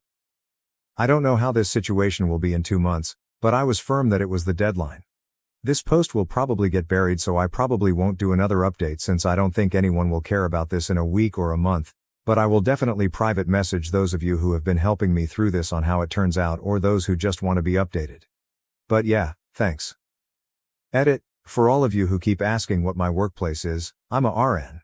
Update 2, I feel like this will be an easier place to post since it's my page and I don't have to worry about over spamming with small or inconsequential updates anywhere else, as it's only for those wanting to read. I want everyone who has privately messaged me to know I read them all, especially those of you who have gone through similar circumstances as me and have shared your stories. I've been doing some self-reflection and think I know how I want to go about this that will help with my lack of communication skills. I know I'm not a perfect person, but I still stand by my decisions I made that night 100% through and through. I might post an update sooner in a week or so, as the day after our fight I'm filled with a bit more hope than usual. Don't know how long it will last, but better make use of it. But again, I just wanted to post this for everyone sharing your stories with me privately, as I can't message you all, as it's been helping me make decisions on what to do about this all immensely. Hello, I have a partner who wants to start taking an interest in baking. She's a bit self-conscious and doesn't like asking or looking for outside help, and I'm kind of clueless in the subject, but I want to be able to find a resource to give some help for her. Are there any YouTube playlists or something similar you would all recommend to get started for someone who has little experience cooking as well? Update 3. This is a long post, and no, I'm not going to give a TLDR. Hey all, it's been about a week since my last post and I thought I'd give an update. A lot has happened, including the explosion of my first update thread. I have over 50 plus DMs asking me for an update, so instead of copy and pasting replies, I'll do another one. I find it easier to write than to speak in many situations, so this has been a great way to help my decisions and clear my head. Writing everything down has helped tremendously, and I will continue to do so until this is all over, and I will nuke everything afterwards. After the night confrontation, we didn't really speak all too much at home, with it being dry and awkward for a day or two, but I have been told I'm a workaholic by nature, so it was easy for me to stay at the hospital as a distraction, but in that time she did start to cook again. We weren't in the mood to go out to eat together. Eventually though, I sat down with her after she asked for a more thorough conversation on why I felt our relationship was failing. She promised not to cry or get upset, but wanted me to be 100% upfront so she had a better way of understanding, stating she wanted to try everything to fix this. I was really apprehensive about this, and I can't really explain why, but given being together for 4 years, I wanted to at least make an effort myself out of respect, even though a large part of me was angry for even doing so, as I feel I've never had the same from her. There have been many different camps in my last update, the main ones being kick her out immediately and leave her before it gets worse, try to find a way to fix our relationship or end the relationship altogether, but continue living with someone who would probably become absolutely neurotic. If I was going to let her stay for 2 months, I would absolutely not be dealing with that. I took consideration in all these main advice discussions and read through almost every reply. Even the most assumptive, bizarre and downright unhinged Redditor takes. More importantly, I took heavy influence from those who have shared with me their past stories, which either led to them being stuck in loveless relationships for years or eventually being able to overcome their problems and have an even stronger connection. Thank you again for your private messages. I read through a lot of your lives. Now for our conversation. She said she saw something on TikTok where couples put a phone on a table with a timer and wanted to do something similar, for each person to air what made them upset. I said that was dumb. If we were going to talk about our problems, it would be better if there was no time limit. She eventually agreed and said I could go first, asking me first when was the time that I completely lost my love for her. As I said before, it was never one action, but a grating feeling that got worse and worse until it got to this point, and I told her that. So she then asked when was the time I felt the most angry. I said it would take some time to think for me, and she said that was fine. After a few minutes something came to mind. I couldn't formulate the right words at first, but it eventually just started to come out. I told her the worst time was when I was first starting at my hospital. To keep it short, the tempo was brutal. It was constant work with little to no downtime, as I was constantly learning new things that school had never taught me, while being expected to be able to handle it as a professional. It was without a doubt the most stressed I've ever been, and I feel like other RNs can relate here. That year hardened the way I think now. That hard work does pay off, if you have the drive and the passion. I told her I think that was when I started losing feelings the fastest, seeing her at home doing absolutely nothing. Coming home to no food made, to her not working a job, to her not learning anything, completely stuck to the internet with nothing to show for it. I said it made me even more upset when I had given suggestions for jobs with pretty easy schedules, or to find a new interest in school that would pan out better than last time, only to be rejected at every attempt. I told her flat out that it disgusted me. She asked me why I didn't make this a bigger issue at the time, That I should have communicated this to her, but I said there's some things that shouldn't have to be said. I shouldn't have to remind her to wash her ass, eat, do something other than mindlessly scrolling on her phone for hours at a day, every day. I also told her that after coming home from the hospital during more stressful days, the last thing I wanted was to spend my time begging my girlfriend to do something productive, so I held my tongue and settled as she was still nice and caring. I had no other reasons to end it, and so the resentment grew worse from then on. It was around here that I became more mean to my regret now, but I will still input it as I have everything else. I told her that when she dropped nursing, I was upset since I felt that she was more than capable of doing what I had done. But after spending more time in the relationship, and spending more time getting to know her, I knew that with the type of person she was there was no way she could have ever finished. Which is why I suggested easier and more laid-back jobs, less demanding majors for school, shit, even if she just cooked or found an interesting hobby at that point I would have appreciated it. Still, she chose to do nothing for years. It's just the type of person she was and why I felt done for her romantically over time. She asked me if I hated her, and I said I didn't know. I told her she was very loving and kind, but I hated how she handled her life to this point. That I felt no ill will towards her after airing everything out, but I also felt nothing else. I just felt done and ready to move on. Throughout this conversation we kept eye contact, and there were times it seemed like she would break, but like she said, she remained as calm as she could while I said what I had to say. I told her I was done and she could say her piece now, but she asked if we could continue the conversation later and locked herself in our room for the rest of the day. The next day we sat down again and finished the conversation. She told me that she thinks she's depressed, saying that she didn't feel sad before that night, just had no motivation to do anything. I had a couple of messages telling me to ask her to get tested for ADHD, but when I started bringing it up she was very adamant that is not something she felt comfortable with. I knew she didn't like needles or going to the hospital in general, but her flat-out refusing to get tested for disorders when I told her it was not at all like a regular hospital visit surprised me. She asked me if she was able to change her behavior. Would I give her another chance? I said I didn't know, as I felt nothing right now and didn't know if her doing it would bring any feeling back. Especially since it took my breaking point to do so. She asked if there was any compromise, and I told her again, if in a month I felt like there was enough reason to stay together I would, but that there was no guarantee that my feelings would return. But I would match any effort she also put out. She was frustrated by my answer, but I said that's how it would be. She gave me a piece of paper to look at that she was working on last night that had a list of hobbies and interests she wanted to look into, the two major ones being photography and cooking again.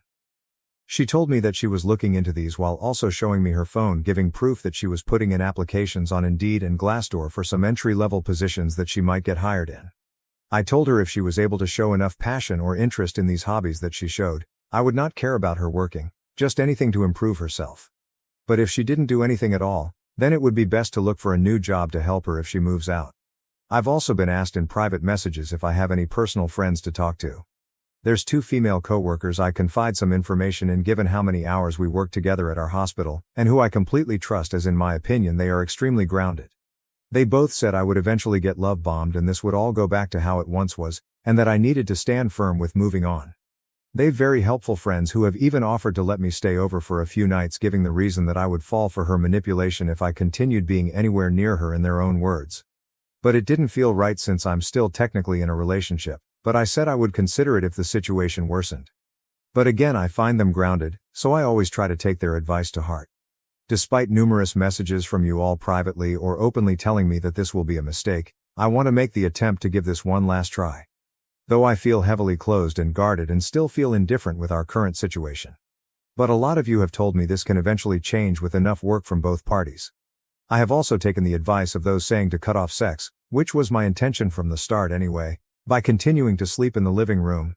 But each day she has been sleeping on the floor right below me, even when I tell her I'd rather be alone with my thoughts, telling me this is something she would not accept. But that's everything so far. Next update will probably be at the month mark, as there's nothing else I feel like I need to say for now, just waiting to see if things can get better now that we're working on this somewhat. Refusing my boyfriend's threesome request led to a wedding drama and a shocking revelation. Am I the asshole? This is a throwaway because too much identifying info is on my main page. IF29 met my boyfriend Michael M35 at a show I performed in. I am a theater person as a hobby, and he complimented my performance and bought me a drink. We have been together now for a little over a year. His sister got married last week and I was initially pleased to be asked to be a bridesmaid but also a bit surprised as she barely knows me, but I thought this was an attempt to have an excuse to also get to know each other better. Michael and I got into an argument the week before because he said that he wanted to entertain the thought of spicing up our sex life and having a threesome. He said since I was bi, why not? I didn't like the idea too much and said so, and it devolved into a petty Cold War and he started to ignore my messages after he left my place. He didn't reply to me at all until the day before the wedding asking what time he needed to pick me up since we can't go separate, otherwise, people will gossip about us. He barely said anything to me the whole time we traveled to the venue. The wedding was fine, but at the reception he got me a plate and leaned in to kiss me, but I shied away and he got up to mingle. I started feeling ill not too long after and 911 was called.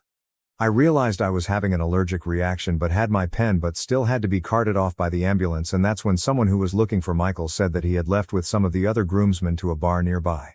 I called 6 times and texted that it was an emergency as I was getting checked out by the paramedics, and again when they strongly suggested I go to the hospital, but he never replied. I was released by the hospital and called him to ask him to pick me up, but he didn't pick up, so I woke up my best friend and she took me home and stayed with me overnight to make sure I was okay. The next morning Michael called me but I was still asleep, so he left me a lengthy voicemail yelling at me that I ruined his sister's wedding and that I always have to make things about me. He came over to further berate me and told me he should just break up with me at this point as I'm dramatic and this is all too much, so I pointed out that he had gotten my plate, knew full well that I have a legit allergy to coconut, and that his sister had told me afterwards that he knew that the cake he gave me was the coconut cream cake as all the food had signs saying what it was and what the ingredients were, as I'm not the only person with allergies that attended. He left telling me that he can't talk to me when I'm this way. I was honestly exhausted, so I didn't bother going after him. But his father called me to ask how I was doing, and after I answered he then told me how I'm hurting Michael's heart by blaming him, and Michael has been inconsolable since we fought. I texted Michael to ask if we could talk, but the conversation went back around somehow to the threesome and how I don't respect him even in intimate settings or want to hear him out regarding his needs and make things about me. I am so confused because to me this feels manipulative, but I respect his father so much. I go to their church and he is a pastor there. So to have him tell me I'm in the wrong threw me. Edit. A lot of comments are suggesting that this was intentional, and I have actually never considered he gave me something I'm allergic to on purpose, and certainly not to use against me to leverage in our argument. But I think I may have to come clean and talk to his parents. I know them well, so hopefully it won't go too badly. Small update. Michael texted me this morning to apologize. He said the wedding was stressing him out and he had a lot on his mind, so he accidentally handed me the plate he meant for himself, not the one for me. He said he didn't know I was in the hospital and felt bad he wasn't there for me, but he left the reception with some of the groomsmen to blow off much needed steam. I don't know how I feel about it all, so I just replied, okay. He is now asking to come over and talk this out in person. Second edit. For any and all of you calling me stupid or implying I am a child and why am I still with this guy, etc. Just know, you remind me a lot of him, of how he used to put me down and bully me, and it's a real wonder of mine if you treat people in your life like he did me. I suspect you do. Glad to be rid of him and indifferent about you. Relevant comments.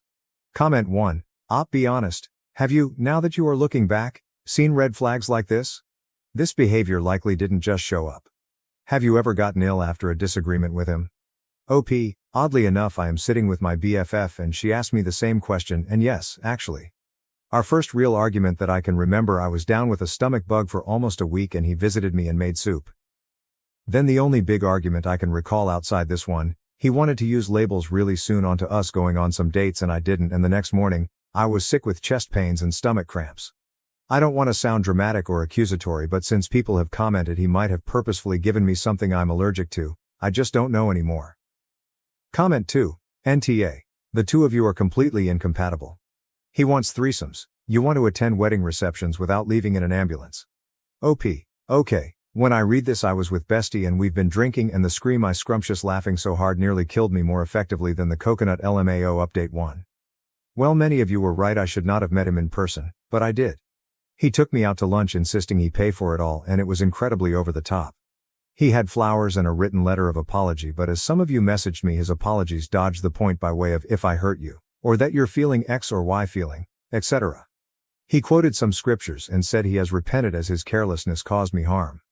I wasn't much moved by any of it until he said how much his family loves me and how much our church roots for us as a couple, and I kinda sat back and realized that one flimsy reason I was even entertaining forgiving him and staying was because of the pressure I dealt with as the GF of a pastor's son. It occurred to me that there were so many times I let things slide because he is the heir apparent, so he had the power in the social aspect of our community. Sorry, I know I'm rambling, but I'm emotional and tipsy. I remember just staring at him and saying it was incredibly alarming that by now he can't be aware of my one-angle allergy and that he didn't bother to tell his own GF he was stepping out with the guys, or even that he was stepping out of his own sister's wedding at all. He then said it was really actually kind of stupid of me to eat a cake that had coconut and implied I'm an idiot for not realizing what I had was coconut. I realized then he would never accept that he was in the wrong, and thus there was no point. I stood up and smiled and said, "You know what, don't worry about it. Thanks for dinner. Good night." To which he replied that if I wasn't going to grow up and accept his apology, I'm a waste of his time. He uses that a lot whenever we disagree, and it usually hurts me deeply, but this time it was like a Rolodex of memories flooded my brain, and I really suspect he's been deliberately making me sick whenever we disagree to teach me a lesson. I said I was done and he needn't waste his time with me from this point on, and left. I then sent screenshots to his father explaining the situation as best I can without blaming Michael for prior illnesses without proof, and I got a text about 20 minutes ago from his father. His father is incredibly disappointed in my immaturity and hurt that I wouldn't even give it until Sunday at church where we can pray together, talk it out and heal. I felt this way for a while, but I was able to say at this time that using religion as a tool of guilt is low, and I am no longer concerned with his version of God, as that version is a judgmental, cruel, and heartless jerk, while the one I always thought of was loving, compassionate and kind, and I am done. I was told by him and by further emails that I am no longer welcome at my church until I reconcile with my true husband and learn compassion and respect for my leaders. So I guess that's it. I will enjoy sleeping in tomorrow and eating coconut-free food, while lazing about my home rather than going to 3 separate church services starting at 8 a.m. and then figure it all out from there. I don't know how to sign off, but I do watch a concerning amount of Charlotte Dobry videos, and she usually ends things with practical shit like, do your laundry or something. So I will just say, live for yourself, feed your soul, and know you're enough. I certainly am going to put in the work to get there, and I hope we all make it to the other side, content and filled with love and joy. And by the way, F you, Michael. I know you are reading this. I know you know it's me, and I hope your socks are always just a little soggy. OP added in the comments. Here I forgot to add to my post, but I didn't want to bring the threesome requests into it. Well, I sent his daddy screenshots of some texts. If you'd like some drama, here are the top 2. It was the night I sent him home after he tried and failed to pressure me into sex. He told me that I was missing out and should be grateful since, your body makes me sick, but my love for you is stronger. Would it kill you to be grateful enough to just do a HJ? And on his birthday, I had just been in the hospital after passing out from exhaustion and dehydration and went straight to his party.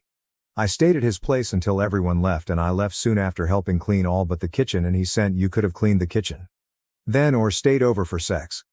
Then you're a waste of time if I don't even get birthday sex. Thanks a lot. And after both B suggested adding a third. His dad hasn't responded. Relevant comments. Comment 1. Holy crap, and you stayed with him? You poor girl, no one deserves someone like that in their life, but you didn't say if you told his dad about him sending you to the hospital and potentially killing you. Because we both know, and the rest of Reddit knows, that he did that intentionally. And if there was proof of him giving you that cake, you could probably send his happy ass to jail. OP, I didn't and don't have the best self-esteem. And here is the only black woman in the town that I've known of. I've always known that I'm considered less desirable. Not saying that's right, but just knowing where I live. Been here since my preteen years. When Michael asked me out, it was like a parade. Everyone acted like it was a Cinderella story and I won a lottery or something. I have a friend who I have been texting today, and she is letting me know how dumb I've been. I never told her of our issues, and is about ready to commit crimes. LOL. I think I lost myself for a bit, but I wanted to leave the church low-key for a while because of my treatment, so that helps a bit. Update 2. It has been a hot minute. I forgot about my posts until I was watching a YouTube video on Reddit stories, and the story reminded me that I never did update. I found a church in my city a bit more laid back, like we can go to the pub after and have a laid back laugh. I did like it and made amazing friends I am still in touch with, but the going to church idea came from my therapist, and it was to see if I do identify with the church or the ideals of it, and I don't. So now I am back to being the heathen I am. LOL. My ex quickly moved on and he had a new GF within a month of us breaking us. Bless that woman, I thought, because isn't she in for a ride? Oddly enough, she reached out to me on my Facebook and I was curious and opened it. She started with who she is, how long she and ex have been dating, and how long they knew each other. Childhood friends, so basically forever. She then said that she feels convicted by the Holy Ghost to seek a resolution between me and X, and she is worried I may be his true wife. And if I cannot forgive, then I am proving I am not, and to let her know as she cannot marry him until I make this clear. I shit you not. Seeing the screenshots, the chat with my new church buddies, my friends sent vomiting emojis, and that this is a cult and not a faith. I concluded they were right and replied with, yeah, marry him if that's what you want. And nothing more. I am getting messages from members of the church, but I don't much care. I've loved my life since leaving. I didn't know life could be so enjoyed really, and it makes me wonder how much damage the church had on me, but for now, just for fun, I am going to an appointment with a friend of a friend's apprentice on tarot readings. LOL. No, that's true. I was asked. No offense to anyone who believes in it, it's just not normally my thing, so I'm curious and interested. Maybe it will be good. I will know.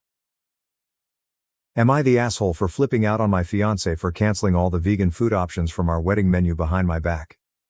My fiancé, 31 male, and I, 25 female, are getting married soon. There wasn't much that disagreed on during the wedding planning except for food. Me and my family are vegans, and there are so many reasons why we chose this lifestyle, and one of them being that we have a history of health issues. My fiancé and his family are the complete opposite. They're hardcore meat eaters, which is fine by me obviously. However, when deciding on the wedding food menu, I wanted to add 5 vegan options. My fiancé and his mom objected, saying it was a waste of money over food that isn't real food. They also argued that this would be offensive for their guests and suggested my vegan options just be the good old salads and appetizers. His mom wanted cupcakes. LOL. I said no because for one, it's me and my family who's paying. And two, I want to make my guests feel welcome and not be treated as second-class citizens by being served salad. My fiancé made a face and said, "Isn't that what vegans eat?" I refused to argue about it and said it was final. The other day, I found out that he had cancelled all the vegan options and took them off the menu completely and behind my back. I was seething. I called him at work, but he kept hanging up on me. I went straight to his workplace and confronted him there and just flipped out on him. He was stunned to see me. He at first said it was his mom's idea, then told me to go home because I was making a scene at the office. The fight continued at home, and he defended himself by saying that I sort of made him resort to doing this after I kept brushing off his thoughts and input and refusing to accommodate his family. But there were plenty of meat options. Why can't I get 5 vegan options when I'm paying for it? He yelled that it was his wedding too, not my family's. My family said it was fine and they'll figure it out and told me to let it go, but I refused. AIT for putting my foot down on this.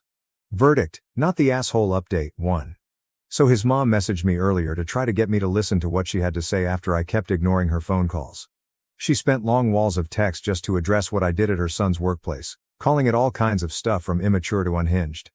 She then went on to explain how she's noticed that me and my family kept acting dismissive of her son's input and contributions to the wedding.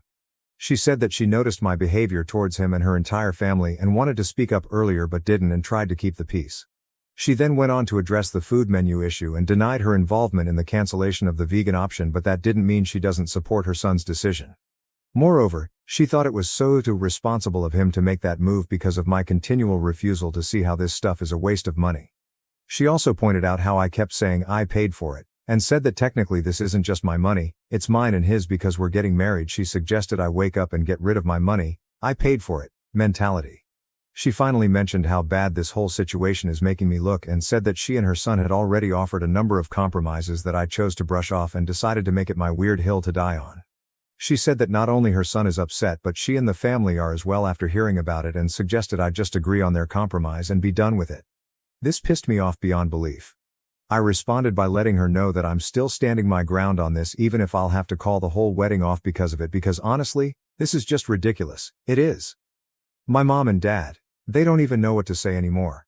Apparently, my fiancé saw my response to her, he's with her, and is now trying to call me, but right now I'm waiting on him to get home and see if he's still insisting on the stance he took.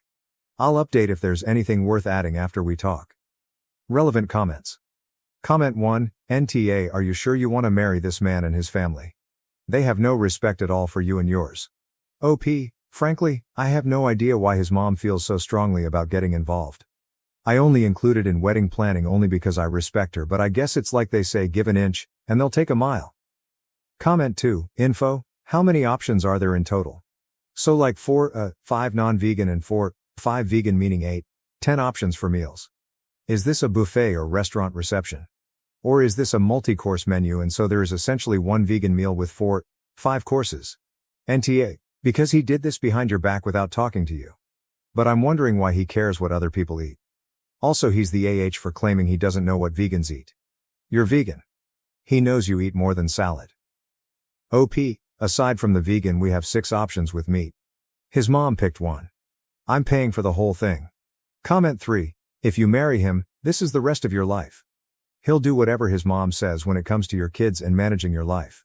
Update 2, so the talk didn't go well. I waited for him to come home so we could have a final conversation about it, but he still insisted on his stance. For more details, his family are a bit on the heavy side. Nothing wrong with that, they're perfectly within their right to decide how to live, but they get easily offended at the mention of the words weight and food.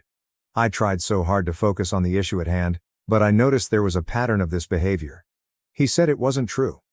And that this was just an attempt for me to throw past conflicts at him in order to win the current one. He claimed he tried to reason with me about why and how his guests might see those vegan options as offensive, also said that his family love food and consider it a big deal, and how he didn't want his family to feel like there's certain options that they couldn't touch, and feel that there's difference in how I treat them versus how I treat my family. He then went on to explain how it's just an event and how my family should just accept what's on the menu, and if they felt inconvenienced, so what? It's just a one-time thing, they're not gonna die if they had salad and appetizers. What he said wasn't a good enough reason for me cause his folks are gonna think and say what they want, but at the end of the day it's my wedding. And to be honest, realizing that my partner himself thinks it's okay to steamroll my opinions and decisions simply because he's prioritizing others and their opinions over me was really upsetting and not something that could be looked past. Normally, I'm a person of rational discussions and compromises.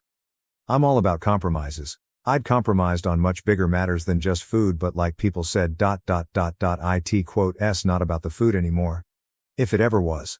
Like, he'd literally lose nothing if he let me have what I wanted, but apparently, he was willing to lose it all over this, which is fine by me. I gave him back the ring and called everything off.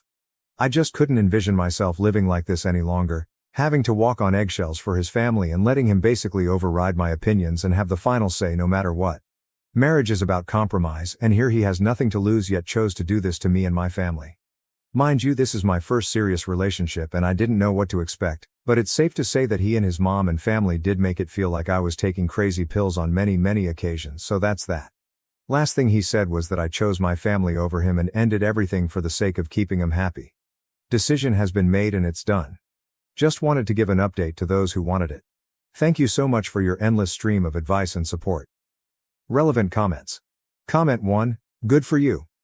Marriage is about compromise, and it doesn't sound like your ex is interested in compromising, or even letting you have a say in things. That isn't a partnership. OP. Thank you. And you're right. Honestly. I felt kind of hesitant about posting an update. In fact, I was hesitant about posting my situation as a whole. Normally I'm not the time to share my private business online, but I was desperate. Like I said, there were times where his family made me feel like I was taking crazy pills. Honestly, and I'm gonna say this anyway, I hate them. They always made me feel like an outsider and a stranger. Never really warmed up to me and instead pretended to like me, but it was obvious they resented me. They claim that I'm a covert fat phobic, but in reality, I got mocked, along with my family, for being underweight due to health issues I'd mentioned before. Don't even get me started on ex-future Mill, though I feel as though I gotta let it all out and vent. Comment 2, you go girl. Dude 100% laid out a roadmap where only his opinion matters and yours is irrelevant. This probably wasn't the first time, but it for sure would not be the last. OP.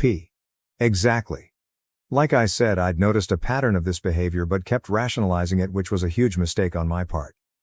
It's been utter torture trying to please him and his family. I'm an emotional mess right now, but there's this little voice of reassurance telling me I've gone through the worst and survived it. I'm so thankful this happened. It helped me see things clearer.